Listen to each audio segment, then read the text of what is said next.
Keanu Reeves was walking through LAX when he froze mid-step. His ex-wife stood yards away, with two teenagers who looked exactly like him. Same eyes, same quiet posture, same soul. 13 years of silence, and suddenly, everything changed. But why did she keep them secret? And what happens when he steps toward the family he never knew? And before we continue this incredible story, let us know where you're watching from.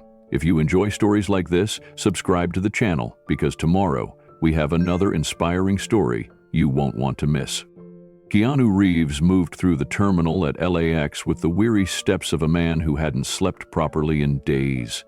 His flight from Chicago had landed nearly 2 hours behind schedule, and the long-haul stretch of filming had left him drained in a way that sleep alone couldn't fix. He wore a black baseball cap low over his eyes and kept his head down, blending into the flow of people weaving through gates and kiosks. Despite the fame, the name, the face the world knew, there were still these quiet in-between moments where he could disappear into a crowd and feel anonymous. He liked airports. Not for the noise or the chaos, but for the in-betweenness. No one belonged to anyone in an airport. Everyone was coming or going, searching or escaping. In some strange way, that felt like home. He passed a row of kiosks and paused near Gate 27, where the familiar green glow of a small coffee stall caught his eye. The line was long, but he didn't mind. He needed the caffeine more than he needed the time. As he waited, he checked his phone. 4 missed calls, all from his publicist, and 3 unread texts. He opened none of them. His shoulders slumped under the weight of too many responsibilities he hadn't asked for. The press tour in San Francisco, the interview in Vancouver, the table read in New York. It was all scheduled so tightly, he didn't even know which city he'd be sleeping in tomorrow.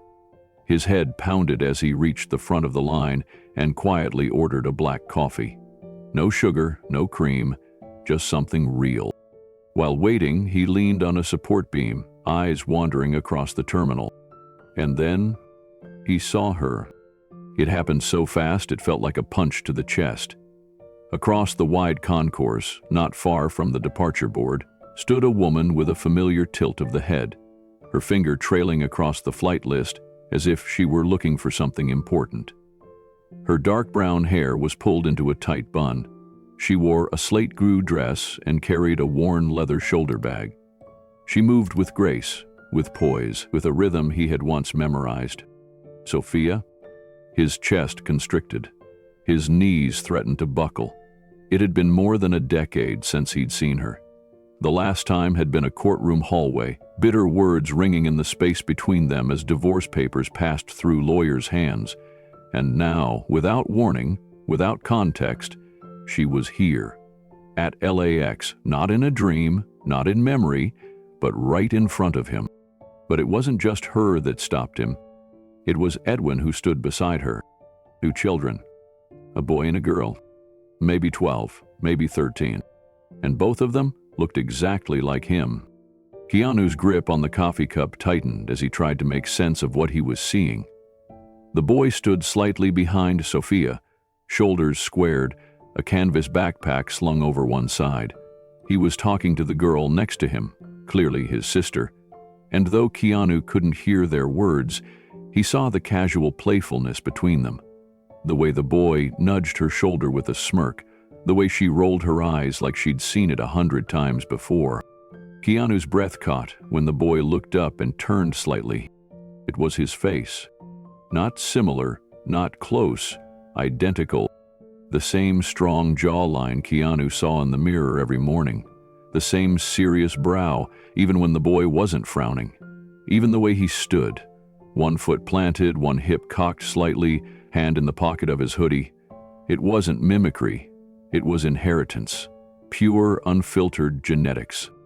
The girl was harder to see, but when she shifted and glanced toward the far end of the concourse, Keanu's heart lurched.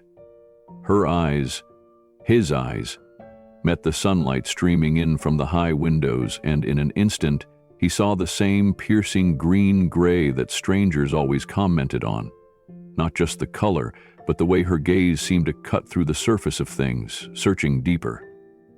Her posture was upright, thoughtful, like she was observing the world but not always part of it. And in that moment, standing 20 feet away from the woman he once loved and two teenagers he had never seen before, Keanu knew he wasn't hallucinating. He wasn't reaching. These were his children. He didn't know how and he didn't know why, but he knew. His hands trembled as the cup slipped from his fingers. It hit the tiled floor and exploded, dark liquid spreading across the polished surface. People stepped back, annoyed, but he didn't notice.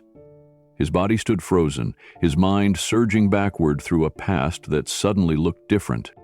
13 years ago, the final months of their marriage, Sophia's growing distance, her attempts to talk, attempts he hadn't listened to. He'd been working constantly, flying between sets and press obligations, building a career he thought he needed to save them both. He'd told himself love would survive the absence. But love had eventually given up. He remembered their last fight, her tears, the silence that followed, the way she left without saying what was clearly still in her throat. Had this been it? Had she been pregnant when she walked away? Sophia turned away from the departure board and began speaking to the twins, her movements now rushed, her expression tight. She hadn't seen him yet, or maybe she had and was pretending not to. Keanu took a step forward, unsure of what he'd even say.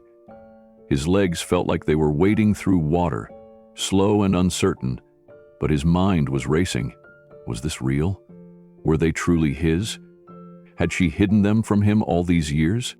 Then it happened. Sophia looked up and locked eyes with him. Everything between them, every year, every sharp word, every silence that stretched too long came crashing down in one overwhelming second. Her face went pale. The shock was immediate, but it quickly twisted into something else. Fear. Her jaw clenched, her eyes darted away. And then she moved. She reached for both children, her hands tightening around their arms with a grip that startled them. The girl asked something Keanu couldn't hear, but Sophia didn't answer. She turned sharply and began walking toward the security checkpoint.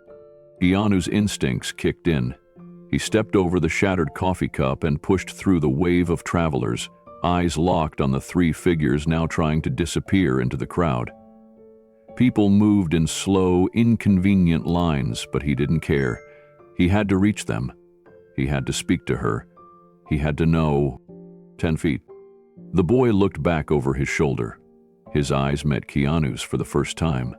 Curious, cautious, and strangely familiar. Keanu's breath caught again. There was a flicker of recognition in that glance, like the boy sensed something beyond what he could explain. "Wait," Keanu called out. His voice cracked, barely rising above the hum of the terminal. No one else seemed to notice, but Sophia did. She turned for a brief moment, her face etched with conflict, pain, and something deeper. Something that looked like guilt. The girl now looked back too, her brow furrowed as she studied Keanu's face. He saw her mouth part slightly, her eyes widen, and then Sophia pulled her forward again. A TSA agent gestured for them to approach. Sophia handed over boarding passes and passports with a trembling hand, speaking quietly to the officer. Within seconds, they were waved through. Keanu reached the edge of the security rope, heart pounding, breath shallow. "Sophia!" he called again, louder this time. She didn't turn. The twins looked back one last time, standing just inside the checkpoint. The boy held his sister's hand now, and they both stared at the man they didn't know, yet somehow seemed to feel something about. And then, in the blink of an eye, they were gone, swallowed by the line, disappearing behind the glass. Keanu stood motionless. 13 years of silence. One moment of collision, and two faces that would haunt him until he knew the truth. Keanu stood motionless as the announcement for his connecting flight echoed through the terminal. Flight 437 to San Francisco, final boarding, Gate 26. Passengers were lining up, scanning their passes, shuffling toward a destination that, just an hour ago, he'd been headed for too. But not now. Not after what he had just seen. He backed away from the security checkpoint, dazed, his heart still beating in staccato. His fingers trembled as he pulled out his phone and opened the airline app. The flight to San Francisco blinked on the screen. He stared at the blue button that said cancel for several long seconds, then pressed it. A refund was the least of his concerns. He sat down on a nearby bench, hunched forward and closed his eyes. The images flooded back instantly. Sophia's pale face, her quickened steps, the twins' glances, the unmistakable familiarity in their eyes. The way the boy's expression mirrored his own, the way the girl's posture reminded him of his own childhood photos. He had only glimpsed Sophia's boarding pass for a second as she passed it to the TSA agent, but in that flash, he'd seen one word: Portland. He opened a new tab on his phone and searched the next flight heading that direction. There was one boarding in 30 minutes. He didn't hesitate. With the new flight booked, he moved with urgency now, but his mind was still tangled in disbelief. Everything about this day had shattered his sense of control. His plans, his schedule, his assumptions about the past, everything had collapsed under the weight of two young faces he had never seen before but somehow already knew. At the gate to Portland, Keanu found a seat near the window and stared at the tarmac. The sky was beginning to darken outside, painting the runway in fading shades of gold. He felt like a man standing between two versions of his life. One where he boarded that flight to San Francisco and gave in to silence, and another where he chased a truth that might change him forever. His body ached with exhaustion, but sleep was impossible. The past had broken through the dam, and now it poured over him without pause. 13 years. 13 years of silence. He remembered the way Sophia used to read on rainy mornings, legs curled on the couch, hair tucked behind one ear. He remembered how fiercely she had loved, until she didn't anymore. Or maybe until he stopped noticing that she still did. He remembered their last argument, the one where everything ended, the one where she said she couldn't do it anymore. But now, a new question burned in his chest. Had she been trying to tell him something then? Something he never heard? The plane to Portland took off just before sunset. As the city below shrank into the haze, Keanu leaned back in his seat and stared at the ceiling. Around him, passengers chatted, scrolled on phones, slept with neck pillows and earbuds. But for him, the cabin might as well have been silent. He was no longer in the present. His thoughts had returned to 13 years ago, to the last time he saw Sophia, and everything he missed in the storm that followed. They had been unraveling slowly, thread by thread, but neither of them knew how to stop it. At the time, he thought it was the distance. His filming schedule had taken him to Europe and Asia, while Sophia had stayed in Los Angeles, trying to hold on to her own life, one that didn't revolve around red carpets and production deadlines. He remembered her voice during that last fight, how it broke when she said, "You don't see me anymore." He hadn't listened then, not really. He thought she was just frustrated, tired of the travel. He promised things would get better, that he'd be home more. But she had already packed a small suitcase by the time he said it. Her mind was made up, and now a detail he had long buried came rushing back. That same night, before she left, she had stood in the doorway of the kitchen. Her hands had been trembling. She had tried to say something, had even taken a step toward him. "There's something you should know," she had whispered. But the phone rang. A producer, another last-minute call, and he picked it up. By the time he hung up, she was gone. He had always assumed she'd meant to tell him something about the divorce, maybe a deeper reason for leaving. But now, as the memory replayed with sharper focus, he saw it differently.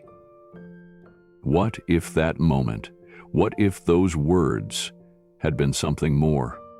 What if she had been carrying their children? His stomach turned at the thought, not because of the possibility, but because of how blindly he had walked past it. He had been so wrapped in his world, scripts, directors, deadlines, that he had missed the single most important truth a man could be told. And now, it might be too late. He didn't want to confront her in anger. That wasn't who he was. He didn't want revenge. But he needed answers, not for his ego, not even for closure. For them, for the boy and the girl who might be his children. If it was true, they deserved the truth from him, even if it came 13 years late. The plane touched down in Portland just after 9 p.m. The city was veiled in the damp glow of recent rain, lights reflecting off the slick tarmac as the aircraft taxied to the gate. Keanu moved quickly, weaving through passengers with quiet urgency. He didn't check his messages, didn't alert his team. He just walked, driven by something deeper than reason, an ache that had only grown sharper since LAX. Outside the terminal, a cool wind greeted him. He pulled up the collar of his jacket and scanned the pickup zone, unsure of what to do next. He didn't know where Sophia lived, or even if she still lived in the city. All he had was the destination he'd seen on her boarding pass. It wasn't much, but it was something. He opened his phone and searched for hotels near the airport. Maybe they had only just arrived. Maybe they were staying close by. One search turned into 3, then 5. Then he stopped, realizing he didn't even know what last name she used anymore. Would she still go by Reeves? Had she remarried? He sat down on a bench near a taxi stand, the air cold against his skin. Regret settled in like a weight across his shoulders. He had spent years mastering how to carry pain quietly. He thought he'd learned to live with the choices he'd made, the people he'd lost. But this was different. He thought of the boy's face again, that glance at the terminal, the way his brows drew together, just like Keanu's always had when something didn't make sense. And the girl. There had been something in her eyes, something observant and calm, like she was quietly taking in everything around her. He had always been like that as a child, watching more than speaking, feeling more than he let on. What had Sophia told them? Had she said anything about him? Or had she painted him as a shadow in their story, someone who chose distance over family? He didn't want to be a shadow anymore, even if she had her reasons, even if he had failed to listen. He was here now, and he wouldn't leave this city without knowing the truth. He stood again, his mind already making a list. Someone would know where she lived. A mutual friend, maybe? An old contact. There had to be a way to find her. Because if those kids were his, then his story wasn't over. It was just beginning. By the next morning, Portland was draped in mist and soft gray skies. Keanu hadn't slept. He spent the night pacing the hotel room, trying to decide what to do, what to feel, and whether he had the right to feel any of it. When the sun finally rose behind the clouds, he made one call to the only person he knew in Portland who wouldn't ask questions he wasn't ready to answer. Her name was Elise, a close friend from years ago. She had worked on a film set with him once as a script consultant, back when he was still married to Sophia.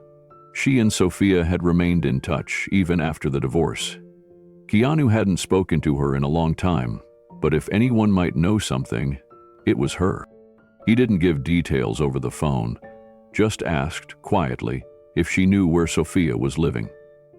Elise hesitated, then finally gave him an address in a quiet neighborhood northeast of the city, near a line of parks and elementary schools. He drove there without stopping, his hands tight on the wheel, every turn of the road pulling memories from places he thought were long sealed. The neighborhood was calm, tucked behind rows of maple trees, houses with porches and neat gardens, wind chimes, bicycles left on lawns. It looked like the kind of place you move to when you're trying to build a stable, quiet life. He parked half a block down and walked the rest of the way. Sophia's house was modest, painted a soft cream with blue shutters. There was a basketball hoop above the garage and a weathered swing set in the side yard. The lawn was patchy in places, but there were flowers in the windows, yellow tulips carefully arranged. He stood on the sidewalk, hidden behind a tree, unsure if he would move closer or turn back. Then the front door opened. The boy came out first, holding a drone and a small toolkit. He sat cross-legged on the porch steps and began fixing something near the rotor. His fingers were careful, focused, the way Keanu's always had to be when working on his motorcycles. A minute later, the girl appeared, notebook in hand. She sat beside him, her pencil already moving. She was writing fast, flipping back and forth between pages like the ideas couldn't wait for her hand to catch up. Keanu didn't blink. He just stood there, watching them. Not out of fear or hesitation, but awe. They were real. They were beautiful. And they had no idea who he was.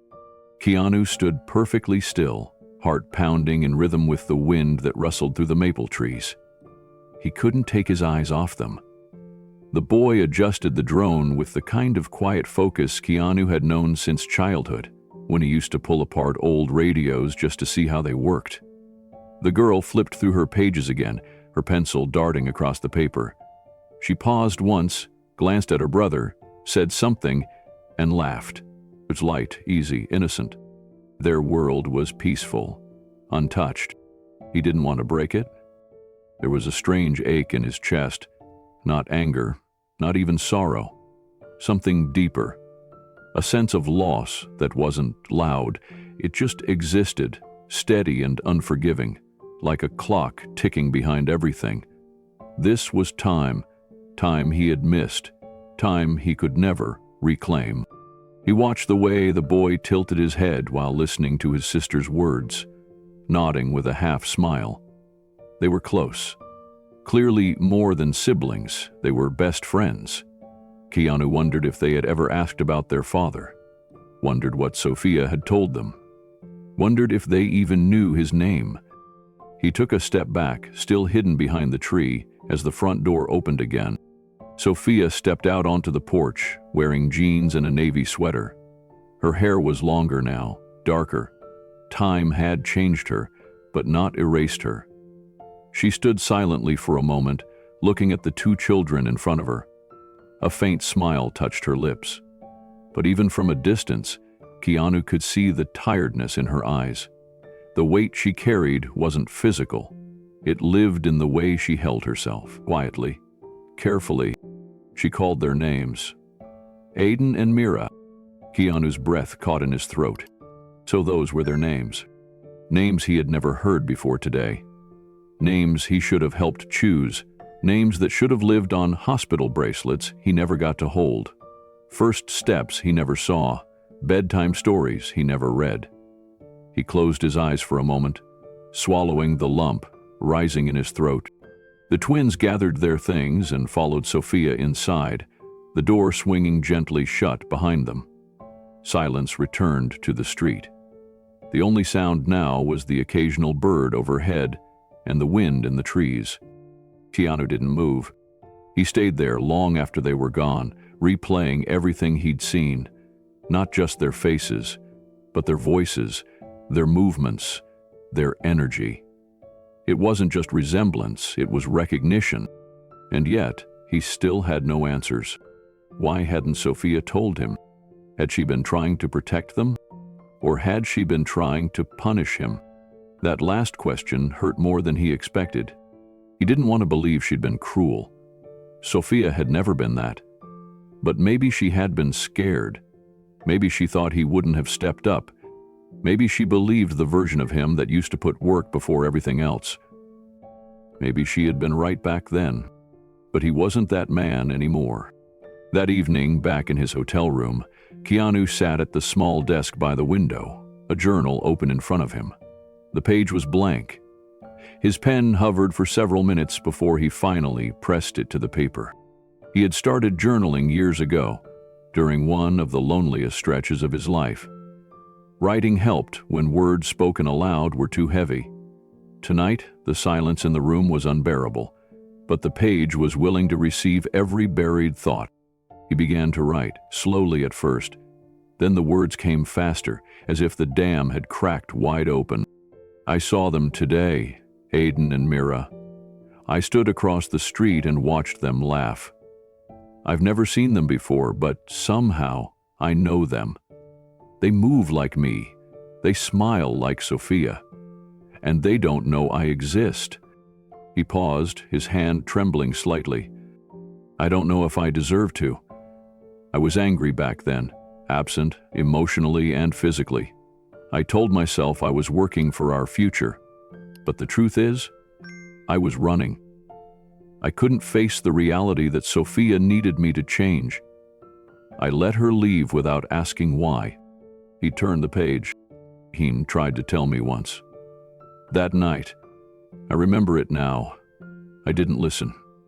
I picked up the phone. I told myself I'd fix it later, but later never came. His next lines came slowly, weighted by guilt. If those children are mine, then I missed everything. Their first words, their scraped knees, their birthdays. I wasn't there for any of it. That's something I could never undo. The final line of the entry trembled on the edge of hope and sorrow. But I'm here now, and maybe that means something. Keanu closed the journal gently. His hands lingered on the cover, as if trying to hold in place the part of him that had finally cracked open. Outside, the Portland rain returned, soft against the glass. But inside, something had shifted. For the first time in years, Keanu wasn't just thinking about the past. He was ready to face it. The next morning, Keanu sat in his rental car outside the Portland Environmental Resource Center. The building was modern but modest, all glass and reclaimed wood, tucked into the corner of a quiet neighborhood. Lush greenery framed the entrance, and a banner hung from a side column, "Nature belongs to the next generation." Through the windows, he could see desks, staff, and a reception area decorated with children's artwork. The city was... Sophia worked here. Elise had confirmed it the night before. His hands gripped the steering wheel. He didn't know what he was about to say. He only knew that he couldn't leave this city without hearing it from her own lips, without understanding why he had been shut out of a chapter of his life he never even knew existed. He got out of the car and walked toward the entrance. Each step felt heavier than the last. Inside, a young receptionist looked up. He gave her a small nod and said quietly, "I'm here to see Sophia Reeves. It's personal." The woman blinked at him, surprised to recognize the face. "Of course, just a moment." Minutes later, Sophia appeared at the far end of the hall. She stopped the moment she saw him. Her expression was unreadable. Shock, maybe, or dread. Then she slowly walked toward him, her posture tense, guarded. "Keanu," she said, voice low. "I didn't know where else to go," he replied. "I needed to see you." She looked past him toward the reception desk. "Let's step outside." They walked together into the small garden behind the building, where a winding path led to a bench under a willow tree. For a moment, neither of them spoke. The quiet between them stretched, with years of everything unsaid. Finally, Keanu turned to her. "I saw them," he said, "Aiden and Mira. I was across the street. I didn't speak to them. I couldn't, but I saw them." Sophia closed her eyes. "I know they're mine, Sophia. I don't need a test to see it. His voice cracked. "I need to know why you never told me." Sophia opened her mouth, then closed it again. She sat down on the bench, her hands clasped tightly in her lap. "I was going to," she whispered. "That night. The last night. I was going to tell you." "Then why didn't you?" he asked. She looked up at him. Her eyes were full of something heavier than guilt. They held years. "Because I didn't think you'd want them." Keanu took a step back, stunned. The weight of her words hit like a sudden gust of cold air. "You didn't think I'd want them?" he repeated slowly, disbelieving. "You thought I wouldn't want my own children?" Sophia's voice was quiet, but firm. "I thought you wouldn't have space for them. For me." "You were never home, Keanu. You were always somewhere. Tokyo, Berlin, New York. When you were in LA, you were in your head. You had no idea how far away you drifted. He sat down across from her on the edge of a low planter, gripping his knees. You should have told me anyway. I had a right to know. I know, she said softly. I know that now, but back then, I was scared, angry. I'd tried to reach you so many times. That night when I stood in the kitchen, I was about to tell you I was pregnant. I had rehearsed it over and over. But you picked up your phone. You didn't even look at me. Keanu clenched his jaw. That one call. I was trying to hold a production together. One call, Sophia. If I had known. She cut him off, pain rising in her voice. It wasn't just one call, Keanu, it was all of them. For months. You missed our anniversary dinner. You forgot my first appointment. You left in the middle of the only baby class I asked you to attend. You were drifting away from me long before I walked out that door. Silence fell between them again, but it wasn't empty. It was thick with old wounds that had never been tended to, just buried beneath years of silence. I thought you were better off, she added. Free from a marriage you didn't want anymore, free to focus on what mattered to you? Keanu shook his head. You don't get to decide what mattered to me. Her eyes welled with tears. I was just trying to protect them. I thought raising them without disappointment would be better than raising them with a father who wasn't really present. But I would have tried, he said, voice breaking. Even if I was lost then, I would have tried. Don't you see that? I lost them before I even knew they existed. You took that choice from me. Sophia looked down, folding her hands tightly in her lap. He leaned forward, searching her face. So, what now? You expect me to walk away again? Pretend I didn't see them? No, she whispered, but I don't know what you want. I want to meet them, he said. I want to know them. I want to earn the right to be in their lives. Sophia looked at him for a long moment. Her shoulders rose, then sank. I'm not saying no, she said, but I need time. How much time? I don't know yet, she admitted. They've never asked about their father. I've never even said your name. Keanu swallowed hard. Then let me be the one to tell them. Sophia looked away, her eyes glinting with something that resembled fear. Maybe not for herself, but for the fragile world she had built. One that didn't have room for sudden returns or old ghosts. They know they were adopted, she said quietly, almost as if testing the words. That I chose to raise them alone. I told them the truth I thought I could live with, but I never expected you to show up again. Keanu blinked. Wait, what do you mean, adopted? She sighed, brushing her hair from her face. I put your name on nothing, Keanu. No birth certificate, no records, nothing that could ever come back to you. I wanted to sever the past completely. I didn't want your image on magazine covers becoming part of their childhood. I didn't want them wondering why their father could make time for everyone but them. He felt like the air had been knocked out of him. So they think I'm… What? A stranger? To them, you are, she said, but that doesn't mean it has to stay that way. Her voice softened, and for a moment he saw the woman he had once loved, the one who read poetry in the mornings and carried silence like it was a song. They're good kids, Keanu, kind, brave, but careful. You can't just walk in and blow their world open. You have to be gentle. He nodded slowly, pain swimming in his chest. I will be, I swear it. Sophia stood, brushing off her sweater. Give me a few days, let me talk to them first. Keanu rose too, unsure if they were ending or just beginning something fragile and new. He looked at her, this woman who had once been his whole world, and then disappeared into a chapter he'd never read. Thank you, he said, voice thick, for raising them. Sophia met his gaze. Just don't break them. As she turned to walk back into the building, Keanu remained in the garden alone, staring at the willow tree swaying above. The branches whispered a truth he had ignored for too long. Some mistakes are permanent, but some roads still lead home. And maybe, just maybe, this one would too. The house was quiet that evening, wrapped in a kind of stillness that only deepened after the rain began to fall. The living room lights had been dimmed, the dishes washed and stacked, and the twins had gone upstairs hours ago. Or so Sophia believed. In truth, neither Ivy nor Miles had fallen asleep. Something about their mother's energy had shifted when she came home from work. Her voice had been softer, and her smile felt like it was trying too hard. Ivy noticed first.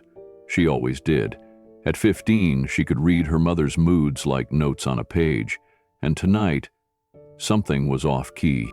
Miles, already up reading a book under his blanket with a flashlight, looked up when Ivy knocked on the wall between their rooms. Their quiet signal. He met her at the top of the stairs. "You feel it too?" Ivy nodded. "She's pacing." They crept silently down the stairs, staying close to the edge so the floorboards wouldn't squeak. From the landing, they could hear the faint murmur of their mother's voice coming from the kitchen. She was on the phone, and she didn't know they were listening. "I didn't want it to happen like this," she said, her voice cracking. "I thought I was protecting them." There was a long pause. The person on the other end of the line said something they couldn't make out. Sophia's voice returned, shaken. "I never meant to lie to them. But what was I supposed to say? That their father is Keanu Reeves? That I left without telling him I was pregnant? They'd never look at me the same." Ivy and Miles stared at each other. The silence between them was electric. "Keanu Reeves?" Miles leaned closer, his mouth slightly open. Sophia continued, "There's so much like him it scares me. Ivy has his stubbornness. Miles, he's got this quiet intensity, always observing, just like Keanu used to be." Ivy's hand gripped the railing. Her heart was hammering. She turned to her brother, whispering, "Did you know?" Miles shook his head slowly. "No. Did you?" Ivy didn't respond. She was too stunned. The kitchen fell silent again. Then the unmistakable sound of Sophia crying filled the house. Not loud, just broken. Ivy stepped backward, bumping into the wall. Her face was pale. Without another word, she rushed upstairs. Miles stayed frozen at the stairs, still listening. The sound of his mother's tears stayed with him long after the phone call ended. Upstairs, Ivy was pacing in her room, her fists clenched, tears stinging the corners of her eyes. Her walls were covered with sketches and poetry, pieces of herself she'd carefully created in silence over the years. But right now, nothing felt stable. The ground beneath her had cracked. Keanu Reeves, her father? She felt betrayed. Not because it was someone famous, but because it was someone. All her life, she'd accepted the truth Sophia gave them, that her father had left before she was born and didn't want to be part of her life. It was simple, clean, easy to lock away in a box. But now the box was shattered. A knock on her door. "Go away," she snapped. "It's me," Miles said gently. "Please, Ivy." She opened the door, eyes red. Miles stepped inside, shutting it behind him. He didn't sit. He stood by the wall, arms crossed, watching her like he always did, silent but present. "I heard it too," he said. Ivy's voice cracked. "How could she keep that from us?" Miles shrugged. "I guess she thought she was protecting us." "From what?" Ivy's voice rose.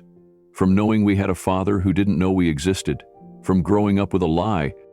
Miles didn't answer right away. He looked down at the floor, then back up. "I always wondered." She turned toward him. "What do you mean? Can you look at us? We don't look like Mom." "Not completely. I figured maybe our dad was out there somewhere, but I never thought she'd lie. Not like this." Ivy grabbed one of her notebooks and tossed it across the bed. "I wrote poems about the man I thought he was. imagined him as some faceless figure who walked out the door. But he didn't walk away. He never even had a chance. Miles sat down finally. You ever wonder why you always drew those silent figures in your sketches? The ones with the sad eyes? She blinked, surprised. You noticed that? Yeah, I notice a lot of things. They sat in silence for a moment. The air between them was thick with grief and realization. Years of assumptions now felt like fiction, and beneath it all, a question neither wanted to ask out loud, but it pressed on their hearts like a weight. Was he still here? Did he want to meet them? Miles finally spoke. We have to ask her. Tomorrow, no more secrets. Ivy hesitated, then nodded. I want to meet him. I don't care if he's Keanu Reeves or the guy who lives down the street. He's our dad. But we go together, Miles said, firmly. Always, she replied. He reached over and took her hand. Their eyes met, twin reflections in different shades, and for the first time that night, something felt clear. They had been left out of the truth, but they weren't powerless anymore. Miles waited until the house went quiet again. Rain tapped the gutters. Downstairs, cabinet doors opened, closed, then nothing. He glanced at the clock on his phone, 11:42 p.m. Ivy had not stopped pacing.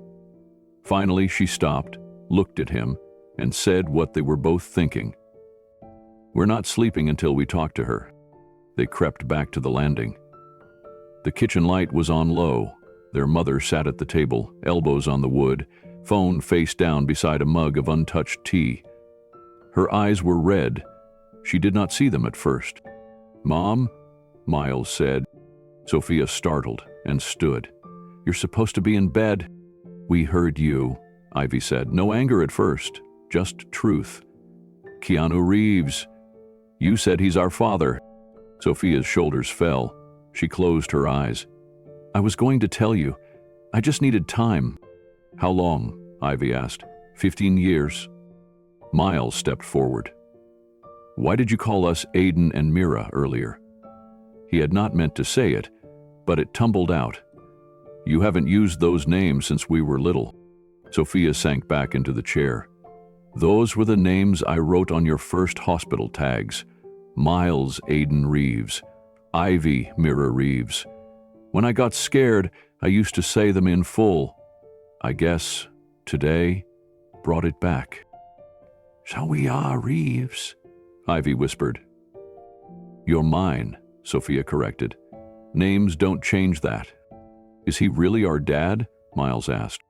Sophia looked at both of them. Yes? Silence. Ivy wiped her face. Did he know about us? No, Sophia said. He didn't. That's on me. Ivy's breath hitched. You let us think he left. I said he wasn't part of our lives, Sophia replied. I thought I was protecting you from disappointment. I was wrong. Miles pulled out a chair. Sit with us. Tell us everything. She told them the short version. How she and Keanu met, married, drifted and broke. How she tried to tell him she was pregnant, but he was already gone. How she decided to raise them quietly, away from cameras. How she changed documents to shield them. How she had spent every year wondering if she had done the right thing. When she finished, Ivy was crying openly. Miles was not, but his hands shook. Is he here? He asked. Sophia nodded. Yes. He came to Portland. I saw him today. At work? Ivy asked. Yes. Does he want to meet us? Miles pressed. Helm asked, Sophia said. I told him I needed time. Ivy straightened. You don't need time. We do, and we want to meet him. Miles nodded. Together, with you there. Sophia covered her mouth, overwhelmed. Are you sure? Your lives will change. Our lives already changed tonight, Ivy said. Sophia turned the phone over, hesitated, and dialed the most recent call. It rang once.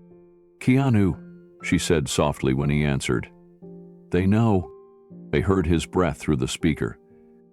Miles leaned in. We want to meet you. Ivy wiped her cheeks and added, "Soon. Please." Keanu's reply was immediate. "Name the place. I'll be there." Sophia closed her eyes, in relief and fear. "Tomorrow, the Portland Science and Discovery Center, 2 o'clock. "We'll come," Keanu said. "Thank you." When the call ended, the three of them stayed at the table, hands linked, listening to the rain. None of them slept much. Tomorrow, the secret stopped being a secret. Miles whispered before going upstairs, "No turning back." Ivy answered, "We don't want to." Sophia listened, knowing tomorrow would rewrite every page of their family forever. Keanu stood outside the entrance of the Portland Science and Discovery Center, hands buried deep in the pockets of his jacket. He'd arrived 20 minutes early, unsure if that was respectful or desperate. He hadn't slept much. His thoughts had circled around one question all night. What do you say to the children you never knew you had? The wind carried the scent of rain off the trees, and the museum's glass facade reflected the gray sky overhead. Families passed by, kids tugging at their parents' hands, wide-eyed and loud. He watched them quietly, wondering what kind of father he could have been if only he'd known. He spotted them before they saw him. Sophia, walking slowly, her pace careful. Ivy beside her, arms folded across her chest, brows drawn tight. And Miles, a few steps ahead, already scanning the crowd, searching for a face he'd only seen on screens. Their approach was silent, the kind of quiet that demanded attention. Keanu took a slow breath and stepped forward. "Hi," he said gently, looking at them both. Miles studied him like a scientist facing a subject he hadn't yet categorized. "So, you're him." Keanu nodded. "I guess I am." Evie didn't respond. Her expression was locked somewhere between suspicion and hurt. Sophia offered a polite smile, her eyes flicking between the three of them. "I'll give you some space. I'll be just inside." She walked ahead and disappeared through the museum's revolving doors, leaving them in a strange bubble of first contact. Keanu gestured toward a bench nearby. "Want to sit?" Miles shrugged and walked over, sitting with arms resting on his knees. Ivy stayed standing. Keanu lowered himself beside the boy and looked over. "You must be Miles." Miles nodded. "And that's Ivy." "I know," Keanu said quietly. "You have her mother's eyes, but something else too." Ivy's voice cut through the air. "Why now?" Keanu looked up at her. "Because I just found out." "You didn't wonder? Not once?" she asked. "I didn't know," he said. "If I had, I would have been there." Ivy didn't blink. "It's easy to say that now." Keanu kept his eyes on Ivy. He didn't flinch. He didn't try to offer excuses or platitudes. Just stayed still, letting the silence settle between them like dust in a room left untouched. "You think showing up now fixes everything?" Ivy asked. Her arms were still crossed, voice low but sharp.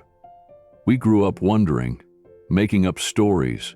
Mom never talked about you, and when we asked, she'd just say it didn't matter, that it was just the three of us. Now you're here, acting like you can just enter our lives and it's supposed to mean something?" "I'm not here to fix anything," Keanu said, his voice quiet but steady. "I can't go back, I know that." Miles looked up from the bench. "Did you and Mom really love each other?" The question cut through the tension like a scalpel. Ivy turned her head. Keanu breathed in slowly. "Yes," he said. "We were young and life was moving fast. But we did love each other. We just didn't know how to hold on when everything around us started to fall apart." Miles nodded. "She said you were always gone, on set, traveling, busy." "She's right," Keanu admitted. "I thought I had more time to figure things out. I didn't see how much I was losing until it was gone." Ivy narrowed her eyes. "So if she had told you, would you have changed? Would you have given up your career to raise us?" "I don't know what I would have done then," he said honestly. "But I know what I'd do now, I'd choose you, every time. The words hung in the air. Miles stared at the floor. Ivy looked away. Neither spoke. Keanu broke the silence. You have every right to be angry and to not trust me.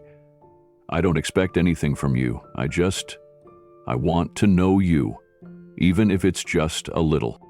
You sound rehearsed, Ivy said, finally sitting down beside her brother.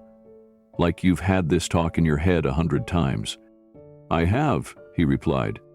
Miles glanced over. Do you believe in DNA? Keanu blinked. Of course. Miles nodded. Then you know what they say. Biology is fact, but family is choice. You weren't our dad, not really, but maybe you can try to be something. I'd like that, Keanu said. Whatever you're willing to give. Ivy looked at him. Her eyes weren't as harsh now, just guarded. You said you're here now. What does that mean? It means I'm not disappearing again, Keanu answered. Even if you never want to see me again, I'll still be here. She studied him for a long moment. Then, with a voice softer than before, she said, You've missed a lot. I know, he whispered. Like, a lot, Miles added. I built a robot that can track weather patterns.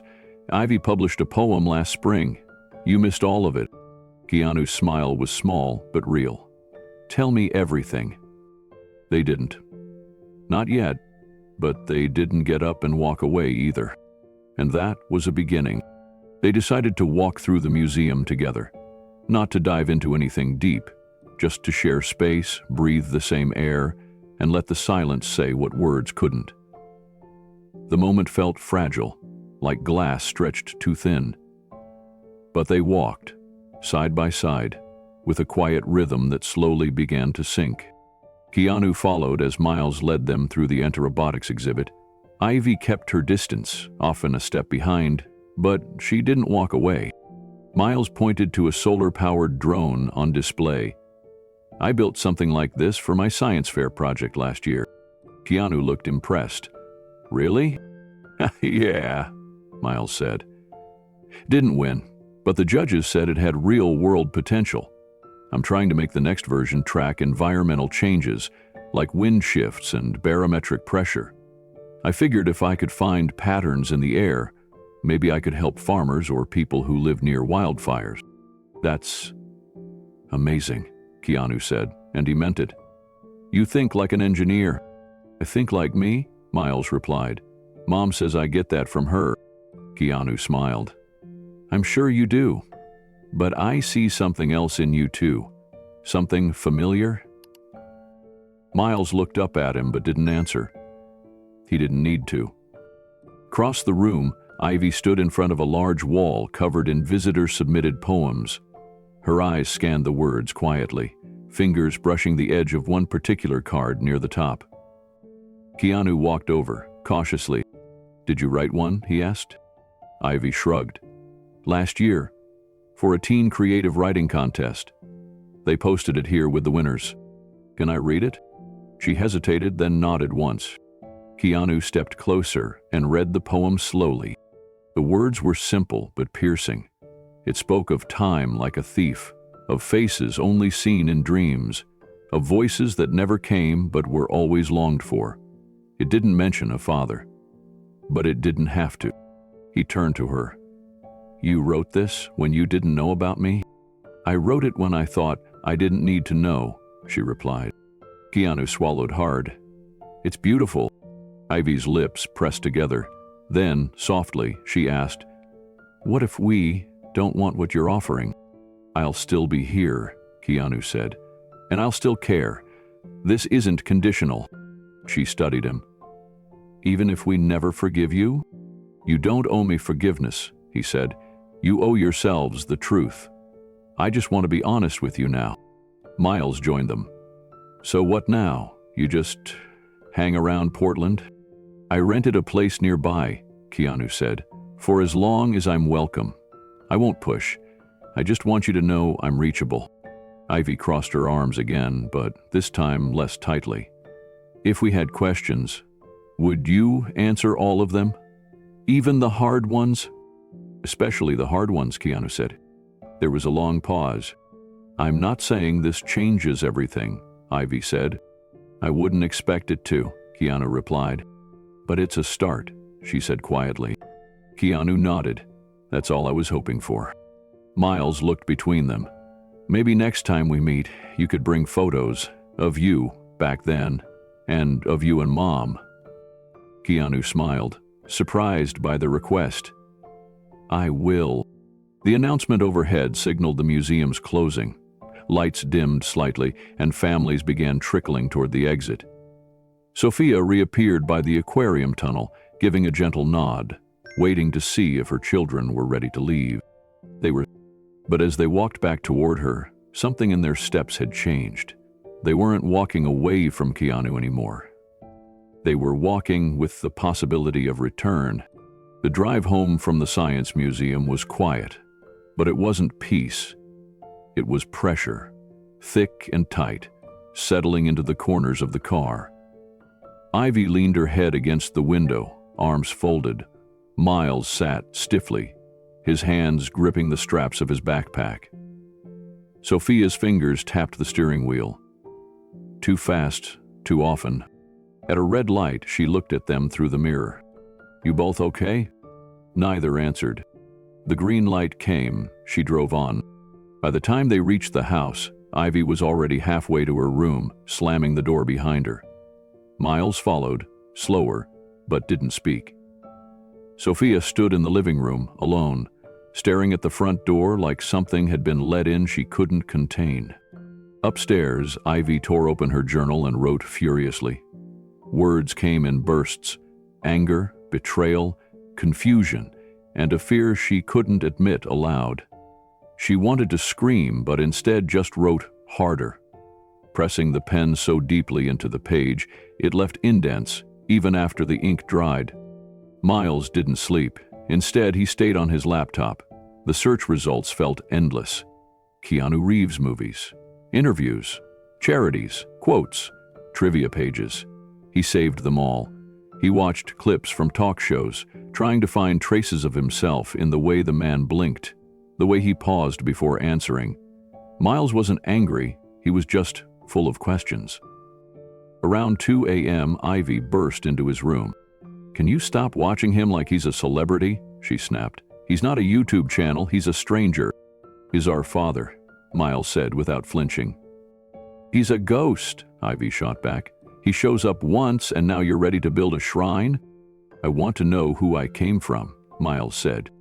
So do I, Ivy shouted. But I'm not ready to forgive him just because he sat next to us for an hour and said all the right things. Sophia heard the yelling but didn't intervene.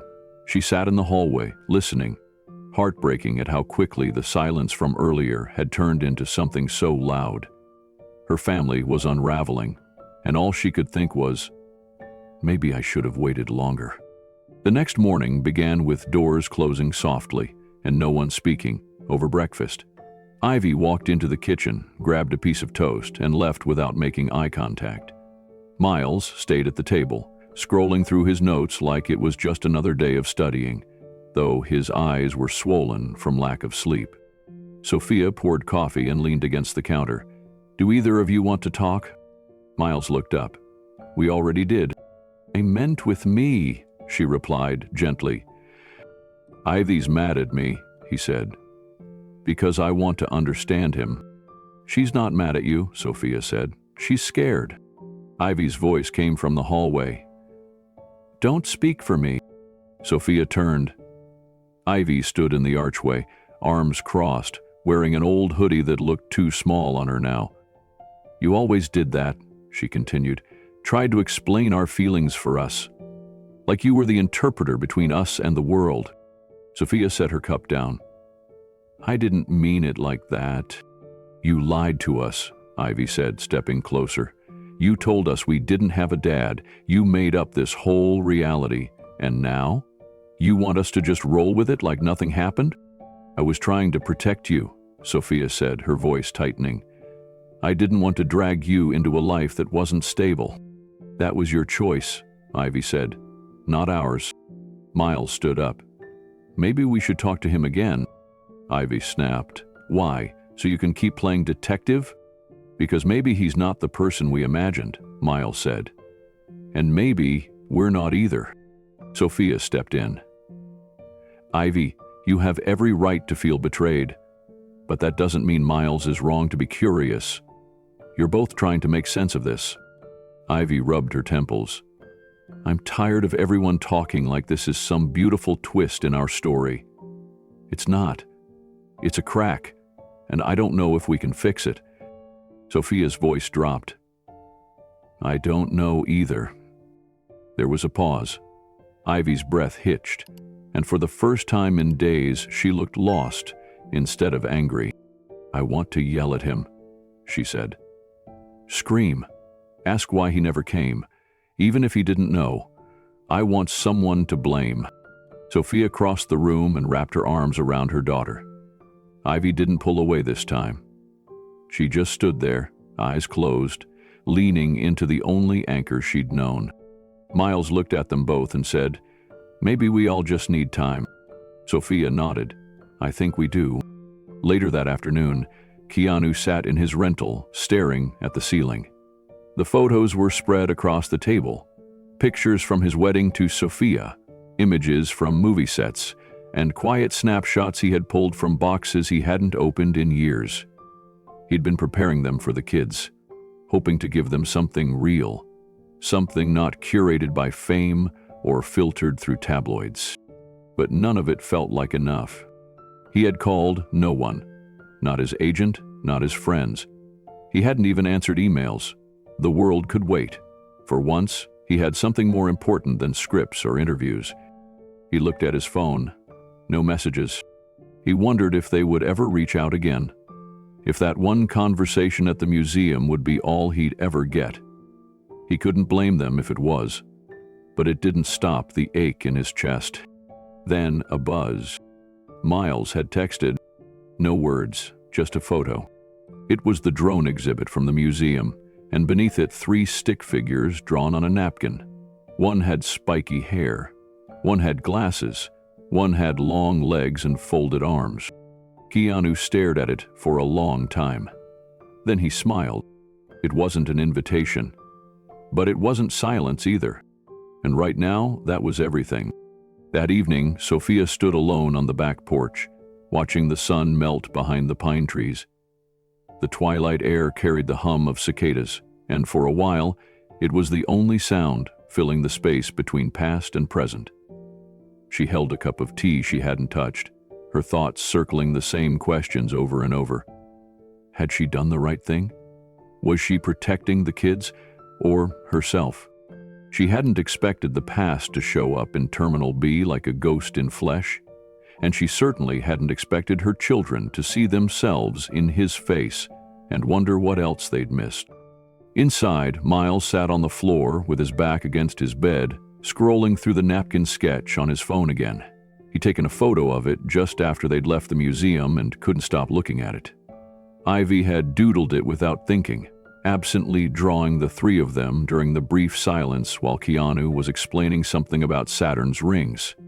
The stick figure with spiky hair and long limbs was unmistakably Keanu. Heap Farron, the middle one with glasses, was clearly Miles. The one with folded arms, slightly apart from the others, was Ivy. He hadn't told her he took a photo. He just liked that it existed, that she drew it at all. There was a knock at the door. Ivy entered, no longer angry, but clearly not at ease. "Mom's still outside," she said. Miles looked up. "I know." "She's scared," Ivy added. "She keeps asking herself if she ruined everything. But maybe none of us knew what we were doing." Miles nodded. "What if we meet him again?" Ivy sat down across from him, legs crossed. "Do you want to?" "I think I need to," he said. "There's a part of me that doesn't feel whole." Ivy was quiet. Then she whispered, "Me too." The next morning, before school, they handed Sophia a note written in both of their handwriting. It wasn't long. Just a request. A place. A time. The park near the Rose Garden, Saturday at noon. Sophia didn't ask questions. She just nodded and said, "Okay." Across town, Keanu was sitting on the motel bed, rubbing his hands together, trying to figure out whether to stay another day or go home. He hadn't heard anything since the text. He didn't want to be a shadow hanging over their lives. But then, a knock. A motel employee handed him an envelope. It was small and handwritten. Inside was a note. It read, simply, "We'll be at the Rose Garden, Saturday, noon." No signature, no flourish, just direction. Keanu folded the note slowly, breath catching in his chest. Maybe this wasn't the end of something lost. Maybe this was the beginning of something unspoken finally reaching daylight. He leaned back against the wall, eyes closed, letting the silence swell. Not with pain this time, but with possibility. And for the first time in years, Keanu allowed himself to hope. The invitation came from Sophia 2 days later. It wasn't emotional or warm, but it was clear. The twins' school was hosting an evening showcase of student projects and creative performances. Miles would be presenting his robotics entry, and Ivy had been selected to read an original poem during the closing portion of the program. If Keanu wanted to come, he was welcome to. She left the address, the time, and a note that simply read, "They asked if you'd want to see." Keanu stared at the message for a long time. Then he carefully packed the photo album he'd been assembling into a cloth-bound folder and placed it in the passenger seat of the rental car. He wasn't sure he'd give it to them tonight. Maybe he'd just keep it close, just in case. The school sat on the edge of a small Portland neighborhood filled with old maples and community gardens. The parking lot buzzed with parents, students, and folding chairs being set up in the auditorium. Keanu stepped inside quietly, choosing a seat in the back corner where the shadows softened the edges of the overhead lights. He didn't want to distract from anything. Tonight wasn't about him. He spotted them near the front, Sophia sitting alone with a program in her lap, Miles checking the projector cables near a small stage, Ivy flipping through papers in her folder. They hadn't seen him yet. That was okay. He didn't mind waiting in the quiet. The first hour passed with a stream of student work. Posters about ecosystems, narrated videos on community history, small business prototypes made by sixth graders. Keanu clapped politely, appreciating the effort, even when he didn't understand every detail. Then the host announced, "Next up, we have a presentation from 8th grader Miles DeWitt, who's built a working prototype that measures and responds to changes in environmental data using drone technology." Keanu sat up straighter.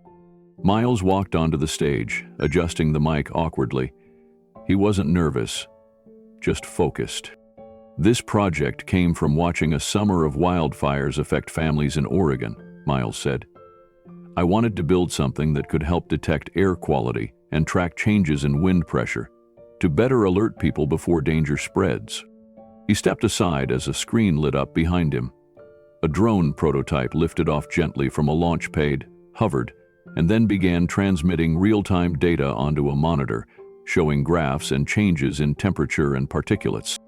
The audience gasped softly. Keanu stared in awe. It wasn't just the tech, it was the confidence, the quiet determination. That was familiar. He remembered being 12, building things in silence, figuring it out without fanfare. As Miles concluded with a humble nod and a thank you, the applause rolled in. Sophia clapped with quiet pride. Ivy looked sideways but didn't say anything. Keanu smiled, blinking quickly. He whispered to himself, "That's my son." The host returned to the microphone. "And to close our night, we have a spoken word poem by Ivy DeWitt titled Name Without Echo." Keanu's chest tightened. Ivy walked up to the microphone with her chin high and shoulders squared. There was no paper in her hands. She didn't need it. She had memorized every word. The room quieted quickly. Even the younger kids at the back of the auditorium seemed to sense something different was about to unfold. Ivy took a breath and began. Baby gave me a name, but not a story. No origin tale, just blank spaces in family trees, where fathers should have stood. Keanu froze. Her voice was clear, soft, but certain, the kind that didn't shake, even when her heart might be. Amy said I looked like someone once, but they never said who, so I started drawing my face on paper, just to see if it meant anything. Eyebrows I didn't understand, a jawline no one shared. The room didn't make a sound, not one cough, not one shuffle of a chair. I asked my mother once, and she looked at the floor. That told me more than words ever could. I learned silence has weight, and mine was made of questions. Keanu's hands gripped the sides of his chair. Each line felt like a needle under his skin.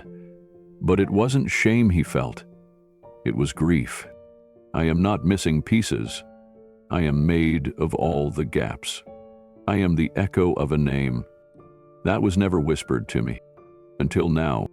She stepped away from the mic, her eyes dry but shining.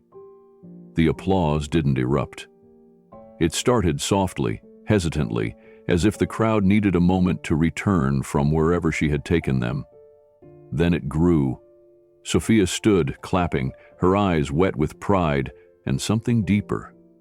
Miles clapped hard beside her, and in the very back corner, Keanu stood, not to be seen, but because his legs wouldn't hold him otherwise. The rest of the evening blurred. Kids packed up projects, parents chatted near the refreshments table, teachers gave polite congratulations. Keanu stayed near the doors, unsure if he should even approach. But then, through the crowd, Miles came walking toward him. Alone. He stopped a few feet away, hands in his pockets. You heard the poem? He asked. Keanu nodded, every word. She wrote it last week, Miles said. After the museum. Keanu's throat tightened. She's brilliant. Miles looked up at him, his expression unreadable. Yeah, she is. They stood in silence for a moment, the crowd noise fading behind them. Then, quietly, Miles said, I believe you. Keanu blinked. You do. Miles nodded. You didn't know, I can tell. He shifted his backpack and added, that doesn't mean it's easy, for any of us, but I want to try. Keanu didn't trust his voice. He nodded, once, deeply, as if accepting a gift too fragile to hold. Just then, Ivy appeared at the edge of the hallway. She saw them talking and paused. Keanu met her eyes. She didn't smile, but she didn't turn away. She just nodded once. Then she disappeared into the crowd. The following morning, Sophia sat in the backyard of her oldest friend's home, a steaming mug of coffee resting between her palms. The sun hadn't quite burned through the Portland mist, and the gray air hung heavy with indecision. Across from her, Rachel pulled a fleece blanket over her legs and studied Sophia's face. So, Rachel said carefully, how are you really holding up? Sophia exhaled. That's the million-dollar question, isn't it? You invited him to the school showcase, Rachel pointed out. You didn't have to do that. Sophia sipped slowly before answering. They asked for him. After the park, Miles couldn't stop talking about what he wanted to show Keanu, and Ivy, even though she won't admit it, she needed him to hear that poem. Rachel raised an eyebrow. And you? Did you need him to hear it too? Sophia looked away. There was silence. Then Sophia admitted, I don't know, maybe. I keep thinking I'm doing all this for the kids, but then I see him with them, just for a few minutes, and something stirs. I hate it. Rachel's tone softened. What do you hate? That it still gets to me, Sophia said. That after all these years he still has that presence, that quiet, aching kindness. He barely says anything, and I still feel like I'm 17 and full of dreams again. Rachel smiled gently. You don't hate that. You hate what it reminds you of. Sophia looked up, startled. Rachel continued. You hate remembering how things used to be. Before the distance, before the walls, before the cameras and headlines. You hate that it hurts. Sophia set the mug down. I don't want him back in our lives only to vanish again. Has he given you any reason to think he will? Rachel asked. No, Sophia admitted, her voice low. Not yet. Then what are you really afraid of? Sophia hesitated. Rachel leaned forward. Maybe it's not about him being dangerous. Maybe it's about you not knowing who you are without holding on to the pain. The words hung there. Sophia stared at the wet grass, her thoughts spinning. She had built a life rooted in control. She was the constant, the compass, the mother who could be depended on. But part of that strength had come from walling off the past, from believing that she had been right to keep Keanu out, from turning heartbreak into resolve.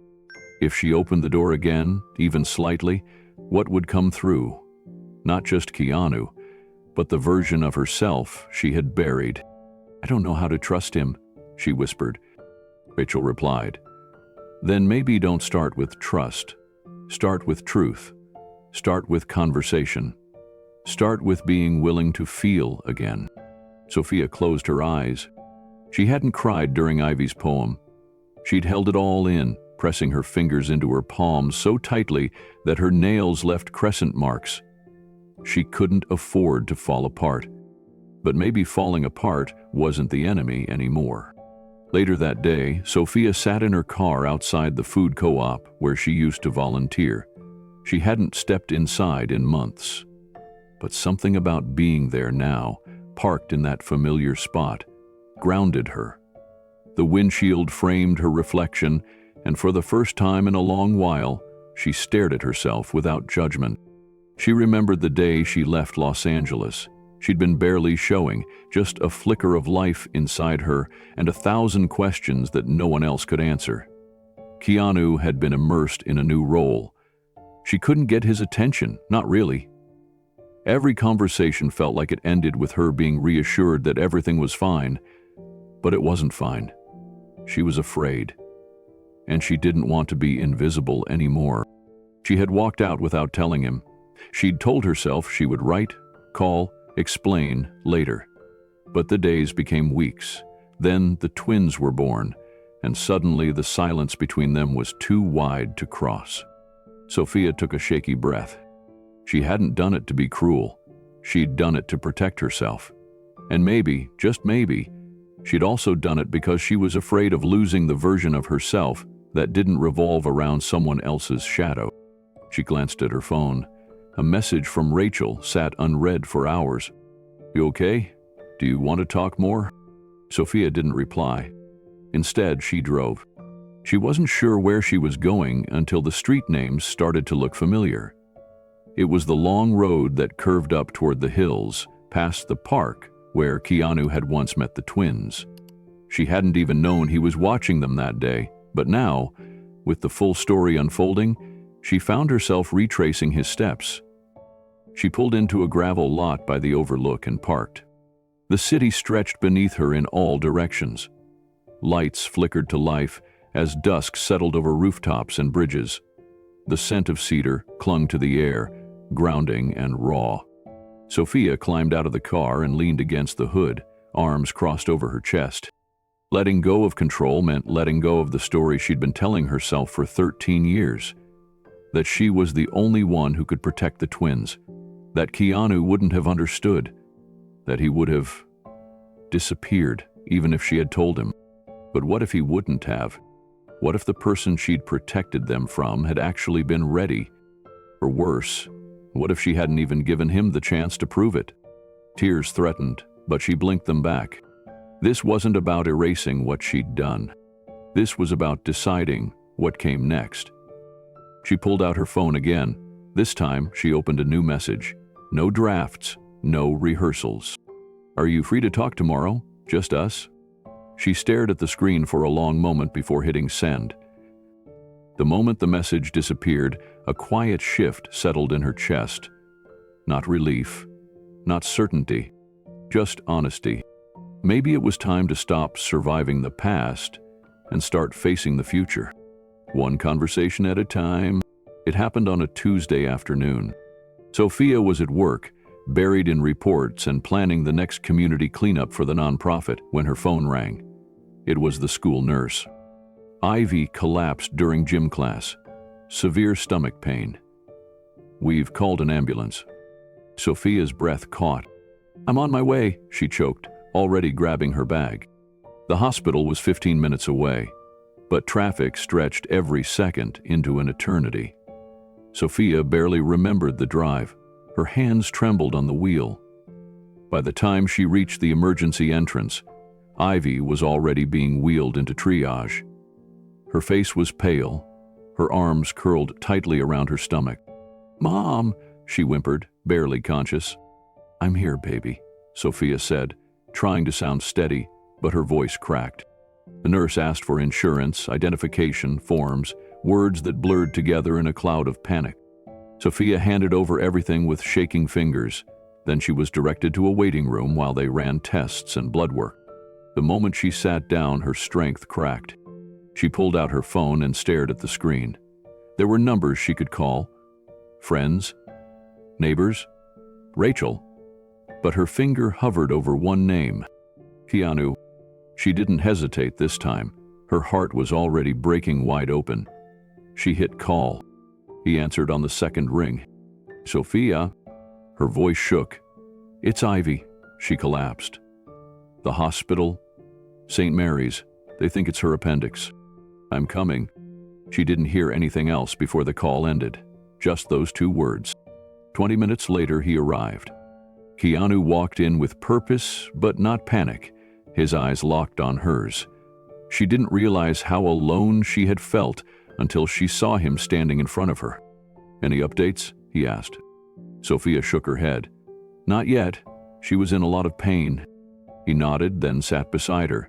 For a few moments, neither of them spoke. The hallway buzzed with distant voices, squeaky carts, and the hum of overhead lights. I called you without even thinking, she whispered.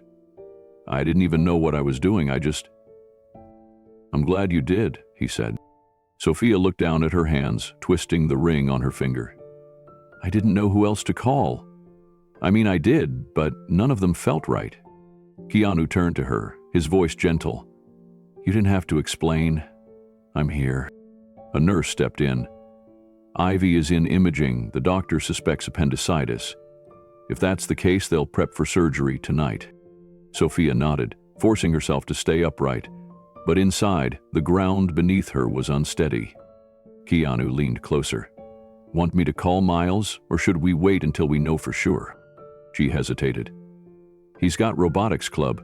He'll want to come, but maybe not until... I'll pick him up, Keanu offered. You stay with Ivy. Sophia didn't argue. She just handed him the address and whispered, thank you. Keanu reached the robotics classroom just as the last students were packing up. The teacher gave him a curious look but said nothing when he asked for Miles. The boy emerged from behind a table cluttered with wires, circuits, and a half-finished project that looked like a mechanical claw. Hey, Keanu said gently. Miles's face lit up for a brief second, then shifted to concern. Why are you here? Where's Mom? Keanu knelt slightly to meet his eyes. It's Ivy. She collapsed at school. She's at the hospital. Miles's backpack slid off his shoulder. What? Is she okay? Everyone thinks it's her appendix, Keanu said. She's stable, but they want to run more tests. Your mom's with her. Miles's hands curled into fists. I want to go, now. I've got the car outside. Let's go. The ride to the hospital was quiet. Miles stared out the window, lips pressed together, eyes wide. At a red light, Keanu glanced over. He was brave, he said softly. Didn't cry, just wanted her mom. Miles didn't answer, but Keanu saw his jaw twitch. When they arrived at St. Mary's, Sophia was in the waiting room, still in the same chair, her posture rigid with anxiety. She stood quickly when she saw them. Well, Miles, she said, pulling him into a hug. Is she okay? He asked, voice muffled against her sweater. Bailey confirmed it, she said. Appendicitis. They're prepping her for surgery now. It'll be a short procedure. Miles turned to Keanu. Will it hurt? Keanu looked at Sophia, then back at Miles. They'll put her to sleep. She won't feel a thing. And when she wakes up, she'll be sore but safe." The boy nodded, then sat down heavily in one of the chairs. Time slowed again. The hospital lights stayed too bright. The vending machine buzzed endlessly, and the waiting room clock ticked louder with every passing minute. Sophia clutched a cup of stale coffee. Keanu sat beside her, calm but alert. Miles leaned against his mother, drifting in and out of sleep. Hours passed. Eventually, a nurse entered the room. "Family of Ivy?" All three stood at once.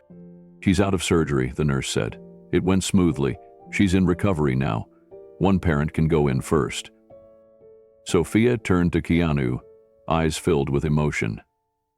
"Will you come with me?" He nodded. They followed the nurse down a long hallway into the recovery ward. Ivy lay in the bed, pale but breathing steadily.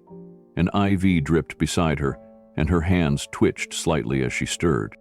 Keanu stood at the foot of the bed, while Sophia approached slowly and took Ivy's hand. Her eyes fluttered open. "Mom?" she whispered. "I'm here, sweetheart. Everything went great." "You're okay." Ivy turned her head slightly and saw Keanu. Her eyelids were heavy, but she didn't look away. "You came," she murmured. "I did," Keanu said softly. "You didn't leave?" "No," he said, stepping closer. "I'm not leaving." A small tear escaped Ivy's eye. She blinked it away and whispered, "Good." Sophia watched them both. Something fragile, something long buried, was beginning to mend in front of her. Ugh. As Ivy drifted back to sleep, her fingers curled around Sophia's hand, but her other hand, weak and trembling, reached out toward Keanu's. He took it, and in that sterile room, with the beeping monitors and fluorescent lights, something quiet and powerful passed between the three of them. They were no longer strangers divided by the past. They were a family, holding on, finally, together. The next morning, sunlight filtered through the hospital window, casting a soft glow over Ivy's room. She stirred gently, waking to the sound of quiet footsteps. Keanu had returned early, holding 2 cups of tea and a bag of her favorite cookies that Sophia had mentioned the night before. Ivy opened her eyes and blinked at him. "You came back," she said, her voice hoarse. "I said I wouldn't leave," he replied, setting the tea down. She looked at the cookies, then back at him with a flicker of a smile. "Chocolate chip?" He nodded. "The real kind, from that place on Hawthorne." She raised an eyebrow. "Mom never lets me have those." "She said that? But I figured after surgery you deserved something better than Jell-O."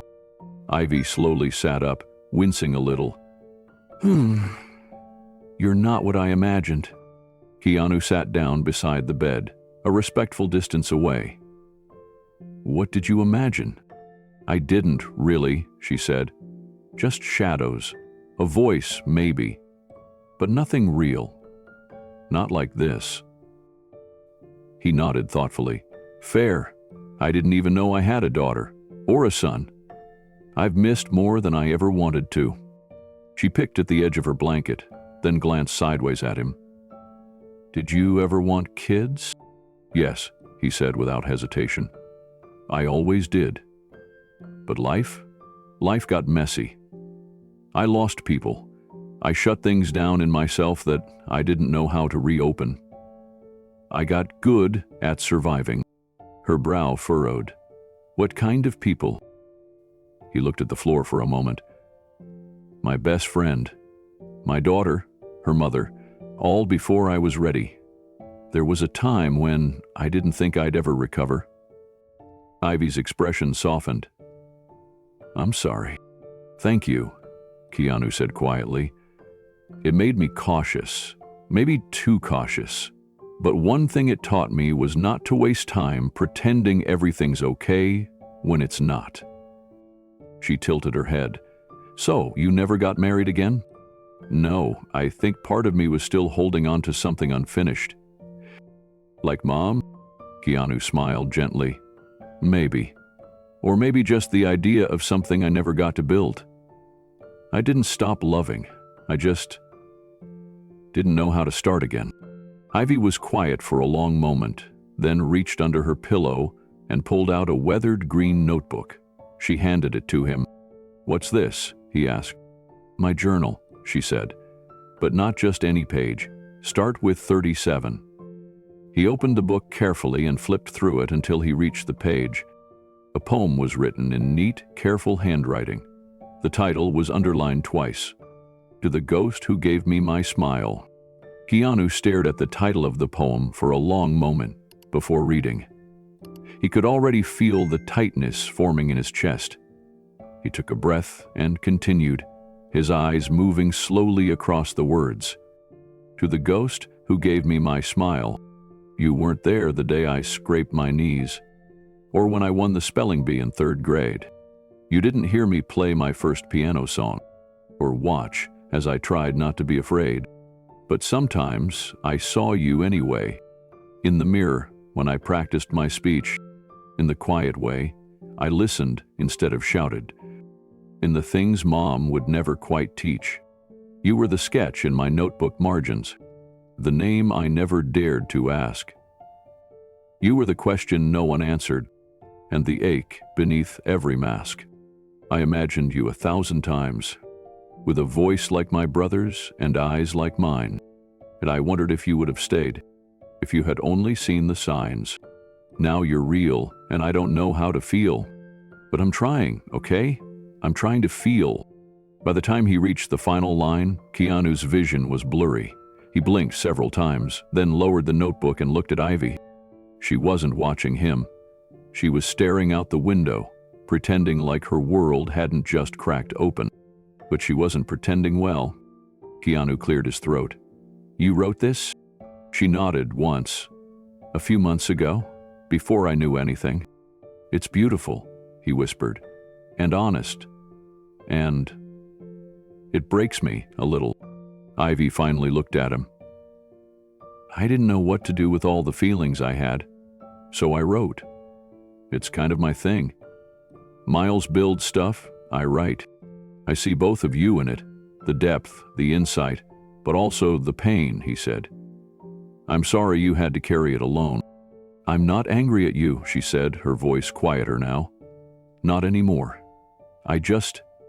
I needed to get it out." He nodded, brushing a tear away with the back of his hand. "I think about the things I missed. Your birthdays, your first day of school, the night you cried and didn't know why. I'll never get those back, and it hurts." "It hurts me too," Ivy replied. "But maybe we can start from where we are." Keanu smiled through the pain.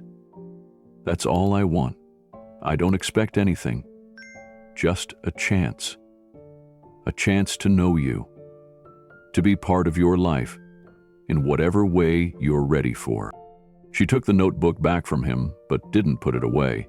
Instead, she opened it again and flipped through a few pages, stopping at a sketch of a man sitting alone on a bench, facing away. "That was you," she said. "I drew it before I saw you in the airport. I didn't know why, just a feeling." Keanu studied the drawing. It was haunting, yet gentle. The posture, the stillness, it was unmistakable. It looked like him, not just in appearance, but in essence. "I've spent a lot of time sitting alone," he said. Ivy closed the notebook and set it on the tray table. "Well, maybe next time you won't have to." Keanu swallowed the lump rising in his throat. "You know," she said, shifting slightly in her bed, "you're not as weird as I thought you'd be." He chuckled. "Give it time." A faint smile touched her lips. Just then, Sophia entered the room with a tray of fresh fruit and soup. She paused at the door when she saw them. Keanu seated close, the notebook between them, Ivy looking lighter than she had in days. Her eyes met Keanu's. They didn't need to say anything. The healing had begun. The invitation came in the form of a short, carefully worded text from Sophia. "We're having something small for their birthday. Saturday at 3, if you want to come." Keanu stared at it for several minutes. There was no punctuation that hinted at warmth, no emoji that softened the message. But it was an invitation nonetheless, And for Keanu, it was everything. Saturday arrived faster than he expected. He stood outside the modest suburban house, holding 2 gifts, one for each twin. They were wrapped neatly, chosen with care. Ivy's was a leather-bound journal with a fountain pen. Miles's was a robotics kit he'd found online that matched one they had talked about building. The front door was slightly ajar. He could hear faint laughter, music playing, the sound of balloons squeaking as children ran by. He hesitated for a moment, breathing in the afternoon air. Then he knocked. Miles opened the door. "Hey," he said, grinning. "You made it." Keanu smiled. "I said I would." Miles stepped aside. "Come on in. There's cake." Ivy made everyone write poems on the napkins. "You've been warned." Inside, the living room was full of energy. Kids from school, a couple of neighbors. Decorations in green and silver with photos of Ivy and Miles through the years, strung along a ribbon above the fireplace. Sophia appeared from the kitchen wearing a soft blue blouse. Her hair was tied up and she looked both calm and completely overwhelmed. "Hi," she said softly. "Hi," Keanu echoed. "Thanks for coming." He nodded. "Thanks for inviting me." She gave a small, unsure smile and walked back toward the kitchen. The party unfolded in small waves. Ivy stood near a cluster of friends, arms crossed, sipping sparkling lemonade. She caught Keanu's eye once, then quickly looked away. Miles, on the other hand, moved with ease, introducing Keanu to classmates, laughing, pointing out the drone they had built together through video calls. Keanu tried to stay in the background. He wasn't sure what his presence meant or how it would be received in the long run, but he watched every moment carefully. The way Ivy smiled when one of her friends made a joke. The way Miles helped a younger kid figure out a puzzle. The way Sophia kept glancing over at him when she thought he wasn't looking. Then, without warning, Ivy crossed the room. She didn't say a word. She simply walked up to Keanu, paused for a moment, and wrapped her arms around him. It wasn't long, just a few seconds, but it was real, and everyone saw it. The room fell into a hush for just a moment after Ivy hugged Keanu. Conversation stalled, a few heads turned. Even Sophia, carrying a tray of paper plates, froze for a second in the doorway. But Ivy didn't seem to care who was watching. She gave Keanu a quick squeeze, then pulled away and said, "Thanks for coming." Keanu, still stunned, simply replied, "Happy birthday." She nodded, gave him the faintest smile, then turned and disappeared into the crowd of teenagers. Miles slid into the space beside him, eyes wide. "Wow, I didn't think she'd actually do that." "Neither did I," Keanu admitted. "She must have been thinking about it. I saw her writing something about you in her notebook last week. Probably a poem or some feelings thing. I don't read her stuff, but she writes when she's scared." Keanu smiled gently. "She's brave." "Yeah, but don't say that to her face. She'll throw a sock at you." Miles reached under the snack table and pulled out a small, neatly wrapped box. "Here, this one's for you." Keanu looked surprised. "For me?" Miles nodded. "Open it." Inside the box was a small, handcrafted model of the robot they'd discussed over video chats. It wasn't just a kit anymore. It had been built, painted, and modified. There was even a little message written in Sharpie under the base. "To the man who finally showed up." Keanu's throat tightened. He ran his fingers over the smooth metal and carefully set it back in the box. "I don't know what to say," he said softly. "You don't have to," Miles replied. "You just have to keep showing up." Sophia reappeared with a pitcher of lemonade and placed it on the table. Her eyes landed on Keanu and the open box, then shifted to Miles. "I didn't know you were giving that to him." Miles shrugged. It felt right. Sophia looked at Keanu. Her face was unreadable. Not cold, but not quite warm either. He stood up and walked over to her, careful not to intrude on the flow of the party. "Thank you," he said, "for letting me be part of today." Sophia looked around the room, then nodded. "I didn't know if I should. I wasn't sure how they'd react." To the employee who dared to answer, "I didn't expect anything," Keanu said. "And I still don't. I just want you to know that I'm not going anywhere." Sophia set the pitcher down and folded her arms. "They're still figuring it out. So am I." "I'll understand," he said.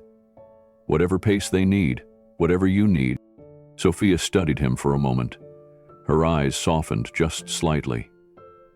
"It's not easy, you know, letting someone back in, especially when that someone was never supposed to reappear." Keanu nodded. "I know, and I won't push. I'm just here." They stood in silence for a moment, watching Ivy laugh at something one of her friends said, watching Miles help another kid operate a remote control car. "I don't know what any of this is yet," Sophia said quietly, "but I know they're smiling today in a way I haven't seen in a long time." Keanu didn't answer right away. He simply turned toward her and said, "That's more than enough for me." The party began to wind down as the sun dipped below the trees. Parents came to pick up their kids, the decorations began to droop, and the music lowered to a quiet background hum. Ivy had gone upstairs to read. Miles was helping clean up. Keanu stayed behind a little longer, helping gather cups and plates, careful not to overstep. Before he left, he stood near the doorway with Sophia one more time. "I meant it," he said. "Whatever you and the kids need, I'm ready. No expectations, no pressure." Sophia hesitated, then said, "We're still figuring that out." And for the first time since the airport, there was no tension in her voice, just honesty. Keanu smiled. "Figuring it out sounds like a good start." It started with a postcard. A quiet, scenic photograph of a pine-lined mountain road, with a note scribbled on the back in Keanu's unmistakable handwriting. "If you ever want to get away for spring break, I'd love to show you where I go to breathe."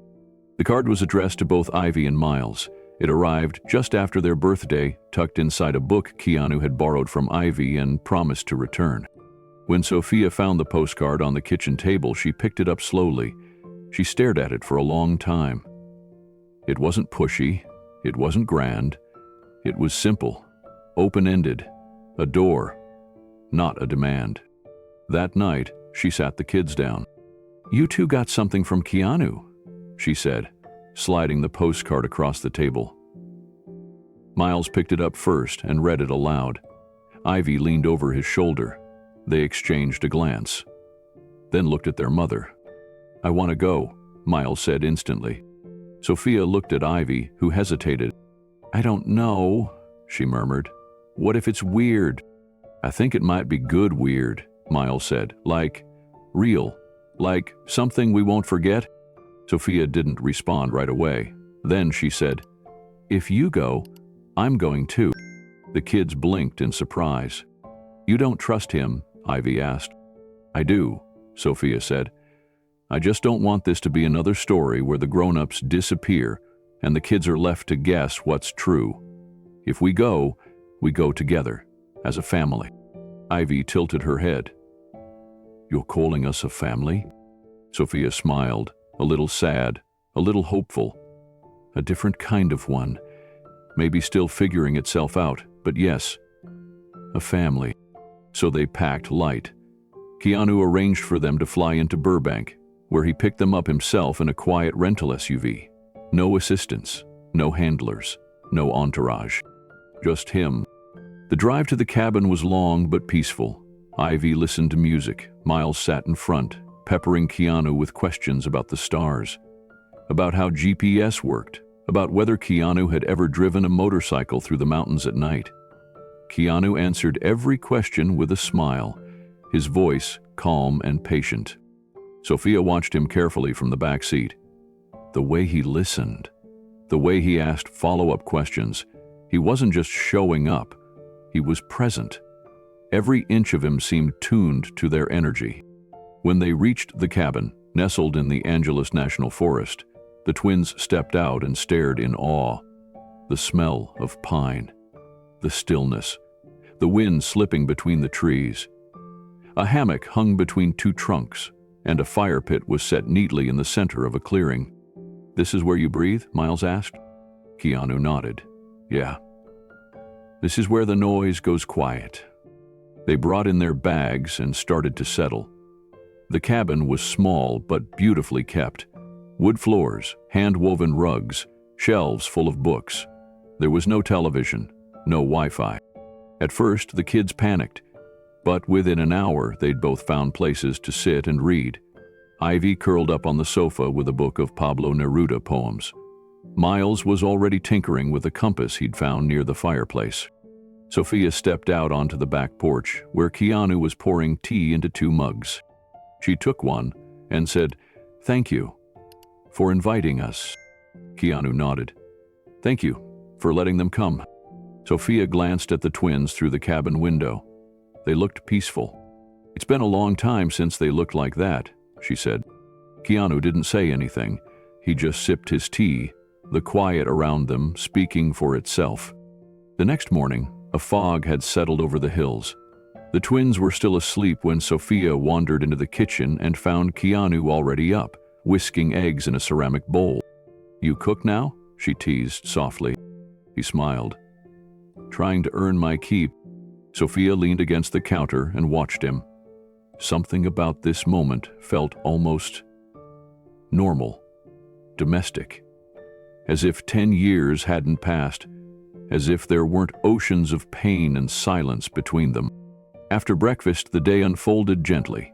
They went for a walk through the woods, Keanu leading the way along a trail that wove past moss-covered boulders and old tree stumps. Miles collected leaves and bark samples for a science project.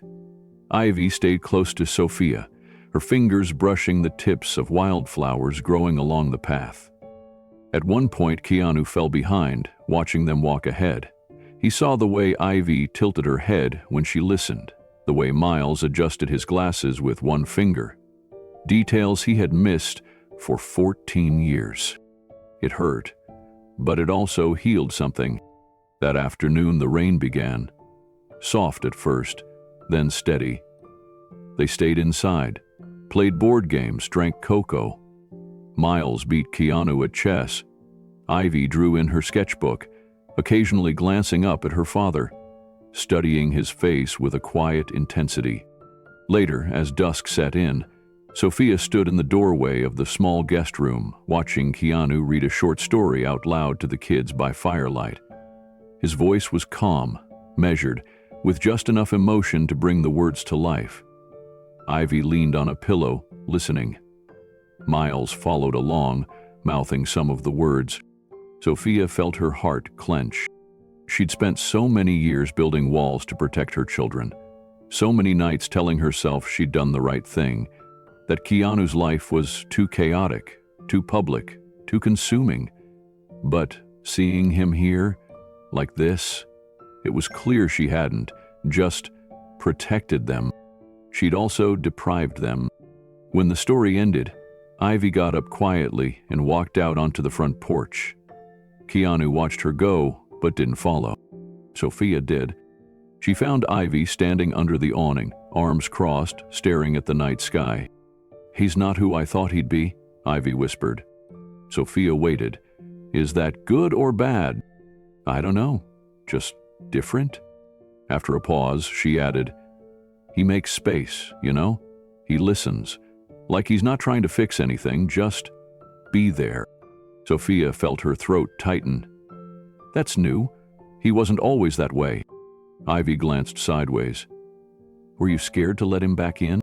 Sophia answered honestly. "Yes, but I was also scared of what it would mean if I didn't." Ivy nodded slowly, her voice even softer now. "I think I want to try." Sophia exhaled, relieved. "That's all anyone can do." Later that night, as they sat around the fire one last time before heading back to Portland the next day, Ivy surprised everyone by pulling out her notebook. She didn't read from it. Instead, she handed it to Keanu again. "This one's not a poem," she said. "It's a list of things I want to know."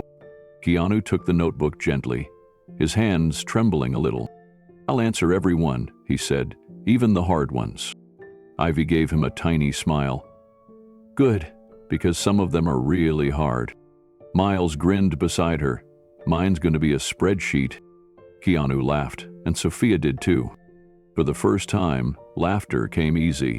It began with a photo, a grainy shot taken from across the park. Keanu sitting at a bench between Ivy and Miles, all three sharing ice cream cones under a cloudy Portland sky. It could have been any father and his kids. But the world didn't see it that way. By the following morning, the photo was everywhere. Tabloid headlines exploded. Keanu Reeves' secret children? Mystery twin spotted with Hollywood icon. Ex-wife resurfaces in Portland suburb. Keanu's publicist called him in a panic. His phone buzzed non-stop with interview requests and invasive questions. But none of that compared to what the twins had to face. At school, Ivy's locker was vandalized. Sharpie-written slurs about being Keanu's mistake or Hollywood brat were scrawled across her books. One girl asked if she was just trying to become famous. Another whispered loudly in class that Ivy was probably fake, just some actor's PR stunt. Miles, ever the observer, deflected with logic and dry wit, but even he couldn't escape the stares. The isolation, the teachers who suddenly treated them differently, either with forced kindness or uncomfortable distance. Sophia was blindsided. By the end of the week, her inbox was flooded. Parents at her nonprofit were threatening to pull funding. Local reporters called asking for comments. Someone left a note on her office door that simply read, "Sellout." She blamed Keanu. "You should have known this would happen," she snapped over the phone. "You live in another universe, Keanu, and now it's bleeding into ours." He tried to reason with her. "I didn't leak the photo. I didn't ask for any of this." "But you brought it here," she said. "You walked into our lives, and now everything's upside down." They argued for 20 minutes. Harsh words, old wounds, accusations that had more to do with the past than the present. When the call ended, Keanu sat in silence for a long time. He looked at the photo again. Not the headlines, just the image. The way Ivy had tilted her head slightly toward him. The way Miles's arm rested behind him. A frozen moment of closeness that now felt tainted. At school, Ivy broke. After a particularly cruel comment during lunch, she walked out of the cafeteria, went home without permission, and locked herself in her room. Sophia found her door shut, music blasting behind it. She knocked, called her name, no answer. Panic rising, she called Keanu. "I can't get through to her," she said. "She won't open the door." "I'm coming," he said. "Don't do anything, just wait." 20 minutes later, he arrived. The house was still. Miles was in his room.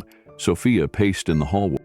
Keanu approached Ivy's door. He didn't knock. He simply sat down on the floor outside it. "Ivy," he said gently, loud enough to be heard through the music. "It's me. I know you're hurting. I wish I could make it stop, but I can't. I can only sit here with you for as long as you need." "Nothing," he continued. "When I was your age, I got made fun of for being different, for the way I talked, the way I looked. And later, when I got famous, people said worse things. They tore apart my family, my friends. They said I was fake, empty, alone." Still no answer. "I learned something from all that pain," he said. "It doesn't go away by hiding from it. It goes away when you walk through it, and not alone, with someone beside you." The music lowered. The door cracked open. Ivy didn't say anything at first. She sat cross-legged on the floor, eyes red, hair tucked messily behind her ears. Her walls were covered with posters, poetry, and sketches. Her notebook lay open beside her, pen still uncapped. Keanu sat beside her again, careful not to intrude too quickly. "You don't have to talk," he said softly. "Just let me be here." She nodded. The silence between them wasn't awkward. It was heavy, but shared. After a long minute, Ivy picked up her notebook, flipped to a page, and slid it toward him. Page 37. A new poem, one he hadn't seen before. She whispered. "It's about what it felt like to wonder if you were real." He read slowly, absorbing each word. It was raw. It spoke of emptiness wrapped in dreams, of hearing people mention Keanu's name like a ghost in a world she never touched, of watching his movies alone in the dark, wondering if he ever thought about someone he didn't know existed. When he reached the last line, his hands trembled. "I kept a journal too," he whispered. "All these years, filled with words for a daughter I didn't even know I had." Ivy looked at him for a long time, then, without warning, leaned her head against his shoulder. Downstairs, Sophia watched from the hallway. She'd seen the photo, heard the headlines, endured the gossip, but nothing struck her deeper than the moment unfolding above her. Ivy, once guarded and sharp, melting into the shoulder of the man she'd fought so hard to keep away. Sophia exhaled slowly and sat down on the staircase. For the first time, her anger began to crack. Not because Keanu had fixed everything, but because he hadn't tried to. He hadn't stormed in and demanded fatherhood. He hadn't defended his fame or his past. He simply showed up, again and again, when it mattered. Later that night, after Ivy had fallen asleep and Miles was tucked into bed, Keanu helped Sophia clean up the kitchen. The tension that once filled every corner of the room had softened. "Thank you," she said, placing a dish in the drying rack. Keanu wiped the counter and looked at her. "For what? For showing up today? For not pushing? For being patient with her?" "She's brave," he replied. "She just doesn't know it yet." Sophia leaned against the counter, arms crossed, not in defense this time, but in reflection. "He's not the only one learning," she said.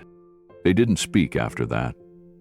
The silence held more than words could, but something unspoken passed between them, an understanding that whatever they were building now, it wasn't for show. It was real, earned, and still unfolding. By the following week, Sophia met with the school principal. She addressed the bullying, advocated for Ivy. She also held a private conversation with the staff about privacy boundaries and respect for all students, regardless of who their parents were. Keanu, meanwhile, reached out to his legal team and had a quiet but firm conversation with several media outlets. He didn't make threats. He didn't cause a scene. He simply asked for decency. And surprisingly, many complied. Some retracted the article. Others blurred the children's faces in online photos. The wave of attention began to settle. The story no longer belonged to the tabloids. It belonged to the people living it. Sophia and Keanu still had disagreements, but they began to discuss parenting decisions together. Small things at first. School schedules, weekend visits, medical checkups. But the rhythm grew steadier. They were no longer just two people reacting to the past. They were two parents slowly learning how to shape the future. The letter arrived on a rainy Thursday afternoon, tucked in between bills and flyers in Sophia's mailbox. She didn't recognize the return address at first, but when she opened it, her heart stopped. It was from the admissions office at a renowned boarding school in California, an elite institution known for science, the arts, and personalized programs for gifted students. Both twins had been accepted. Full scholarships. She stood frozen at the kitchen counter, water dripping from her raincoat, rereading the words over and over. A tremble formed in her hands, not from cold, but from the weight of possibility and fear. When Miles came home from school that afternoon, she handed him the envelope. His eyes widened. "Wait, this is real?" he asked. "It's very real," Sophia said softly. Ivy was already reading over his shoulder, her eyebrows raised. "This is the place with the robotics lab that's open 24 hours, right? And the creative writing mentorship program," Sophia added. "It's one of the best in the country." Miles looked up, stunned. "But it's in Santa Barbara." "I know," Sophia said. "It's far." The next few hours passed in a flurry of excitement and quiet tension. Ivy immediately dove into researching the school's programs. Miles started listing the projects he'd want to build. But beneath the thrill, Sophia felt a pressure building in her chest. That night, after the twins had gone to bed, she called Keanu. He picked up on the second ring. "Hey," she said, voice tight. "Everything okay?" "No," she said honestly. "Everything's—" She explained the offer, the scholarship, the school, the opportunity. And then her voice cracked. "It means they'll be gone. For most of the year. It means splitting time, coordinating holidays, you in LA, me in Portland. I don't know if I can do that. I've always been the one here. I've always been steady." Keanu didn't interrupt. When she stopped talking, he was quiet for a moment. Then he said, "We'll make it work, together." The silence that followed wasn't uncomfortable. It was solid, like stone settling into place. "You mean it?" she asked.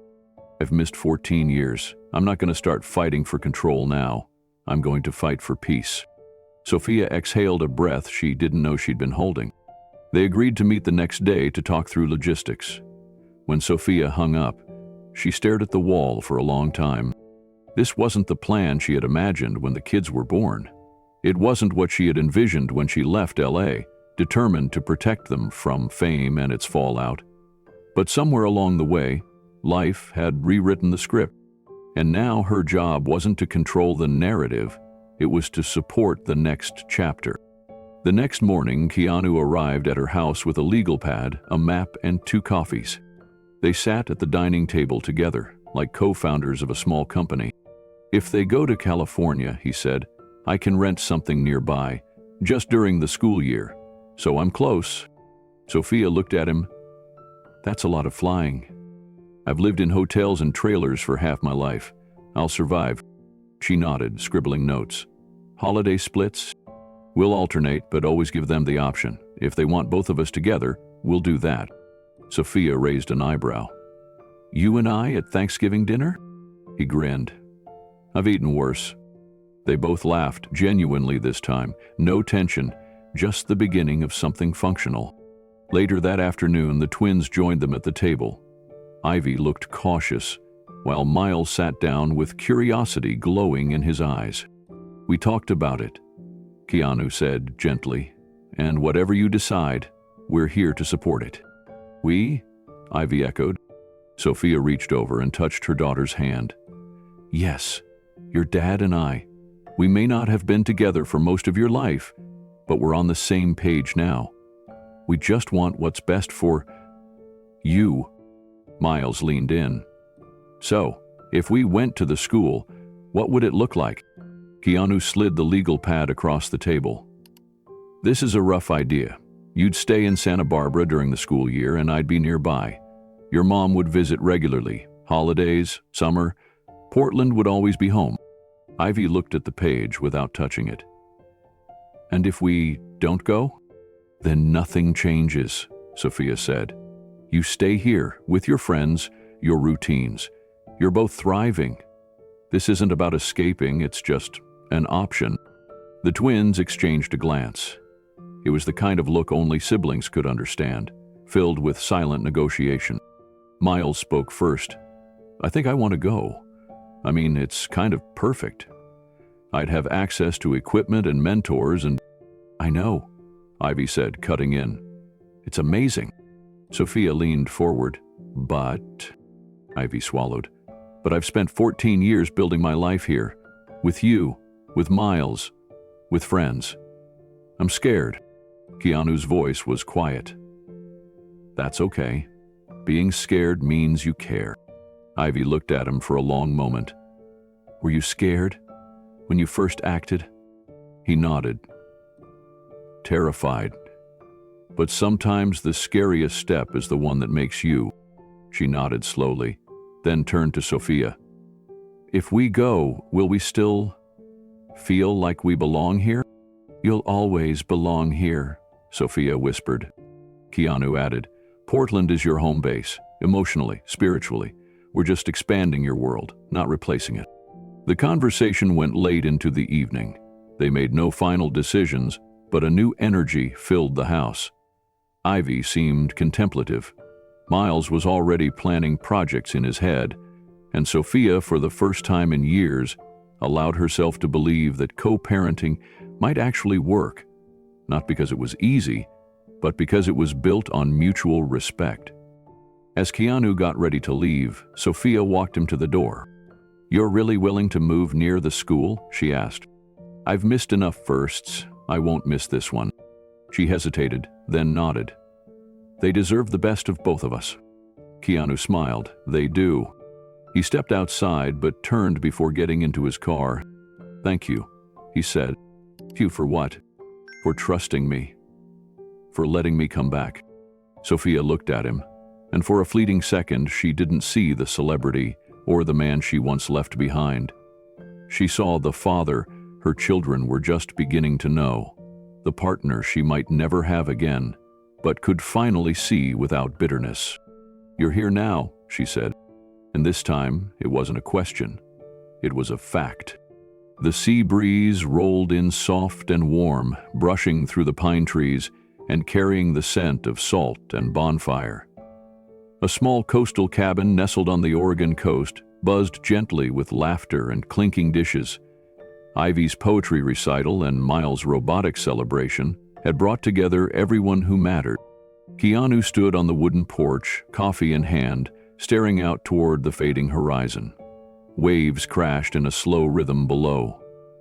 A year had passed, and somehow everything had changed without feeling forced.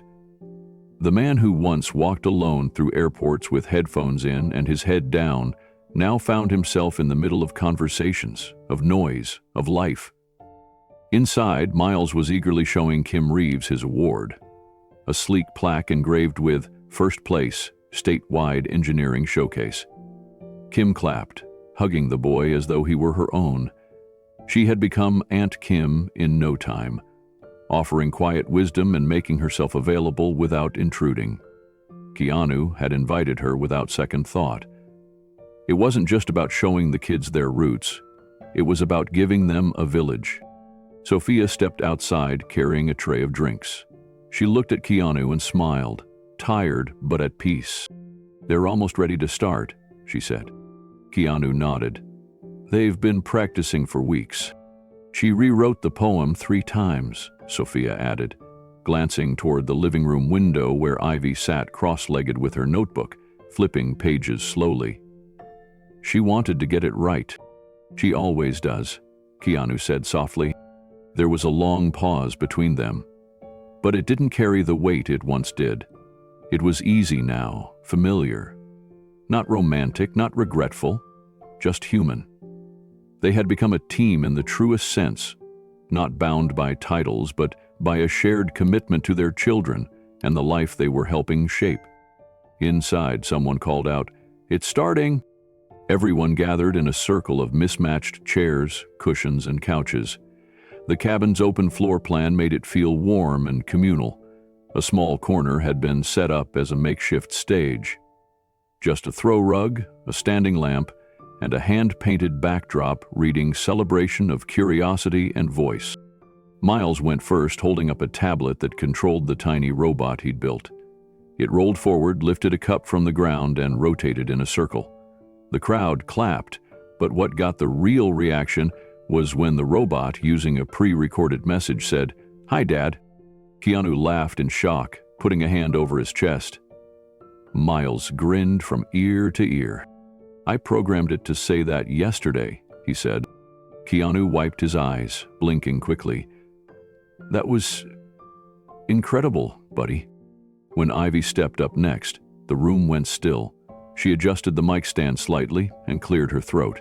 Sophia sat near the front, clutching her hands in her lap. Keanu leaned forward instinctively. Ivy unfolded her paper, voice steady. "This is a new piece. I wrote it about a moment that changed everything. It's called The Man at the Gate." The title alone sent a ripple through the room. Keanu sat up straighter. She began reading. Ivy's voice carried gently through the room. He was just a man, a coffee stain on his shirt, a crease in his brow, lost in thought, like a ghost walking through thunder. But something in the way he froze, like time paused around him, made me look twice, and the second time, I saw my own eyes staring back at me. There wasn't a breath in the room. Keanu sat with his hands folded, jaw clenched, tears forming. They say life is a story we tell ourselves. Mine had missing chapters, names scratched out, portraits turned inward, like mirrors refusing to show the truth. He didn't speak. Not then. Not until it was almost too late. But when he did, he didn't ask to be forgiven. He just said, "I'm here now." Sophia blinked slowly, a hand covering her mouth. Kim reached over and gently rested her palm on Keanu's knee. Ivy continued, her voice soft but steady. "Some people show up with fireworks, with banners and rehearsed speeches. He didn't. He showed up with silence and eyes that held 100 apologies. And that was enough. Not perfect, but real. And sometimes, real is louder than perfect ever could be." As she folded the paper and stepped back, the room exploded in applause. Sophia stood up first, crossing the room and hugging her daughter tightly. Miles joined them next, throwing an arm around both. Keanu didn't rush forward. He waited. Then Ivy looked over her mother's shoulder and smiled. Not wide, but enough. She nodded once, and Keanu rose to his feet. She met him halfway. "You really liked it?" she asked, arms crossed. Keanu smiled. "I loved it. I wrote it after the hospital," she admitted. "Page 37 was just the start." "I've read all the pages since," he replied gently. "Every one of them mattered." Well, the evening flowed easily after that. They gathered outside by the fire pit, roasting marshmallows and playing old songs from Keanu's phone. At one point, Miles asked him about The Matrix and how many takes it took to nail the rooftop jump. Ivy asked about his dog. Sophia shared stories from college they had never heard. When the sun finally dipped behind the water, turning the sky into fire and amber, Kim gathered everyone for a photo. It wasn't posed. Just Keanu with one arm around Ivy, Miles perched beside him with his robotics trophy, Sophia beside her children, Kim off to the side, laughing with one of Sophia's friends. It wasn't a perfect nuclear family, but it didn't need to be. The shutter clicked. A moment captured, not of a return or a correction, but of a new chapter beginning. Keanu stood by the porch as the stars emerged. He looked around. At Ivy holding her notebook, at Miles showing Sophia something on his tablet, at Kim sipping tea beside the fire, and let the silence wash over him. This wasn't the life he'd imagined. It was better. Messy, earned, real, and it was only just beginning.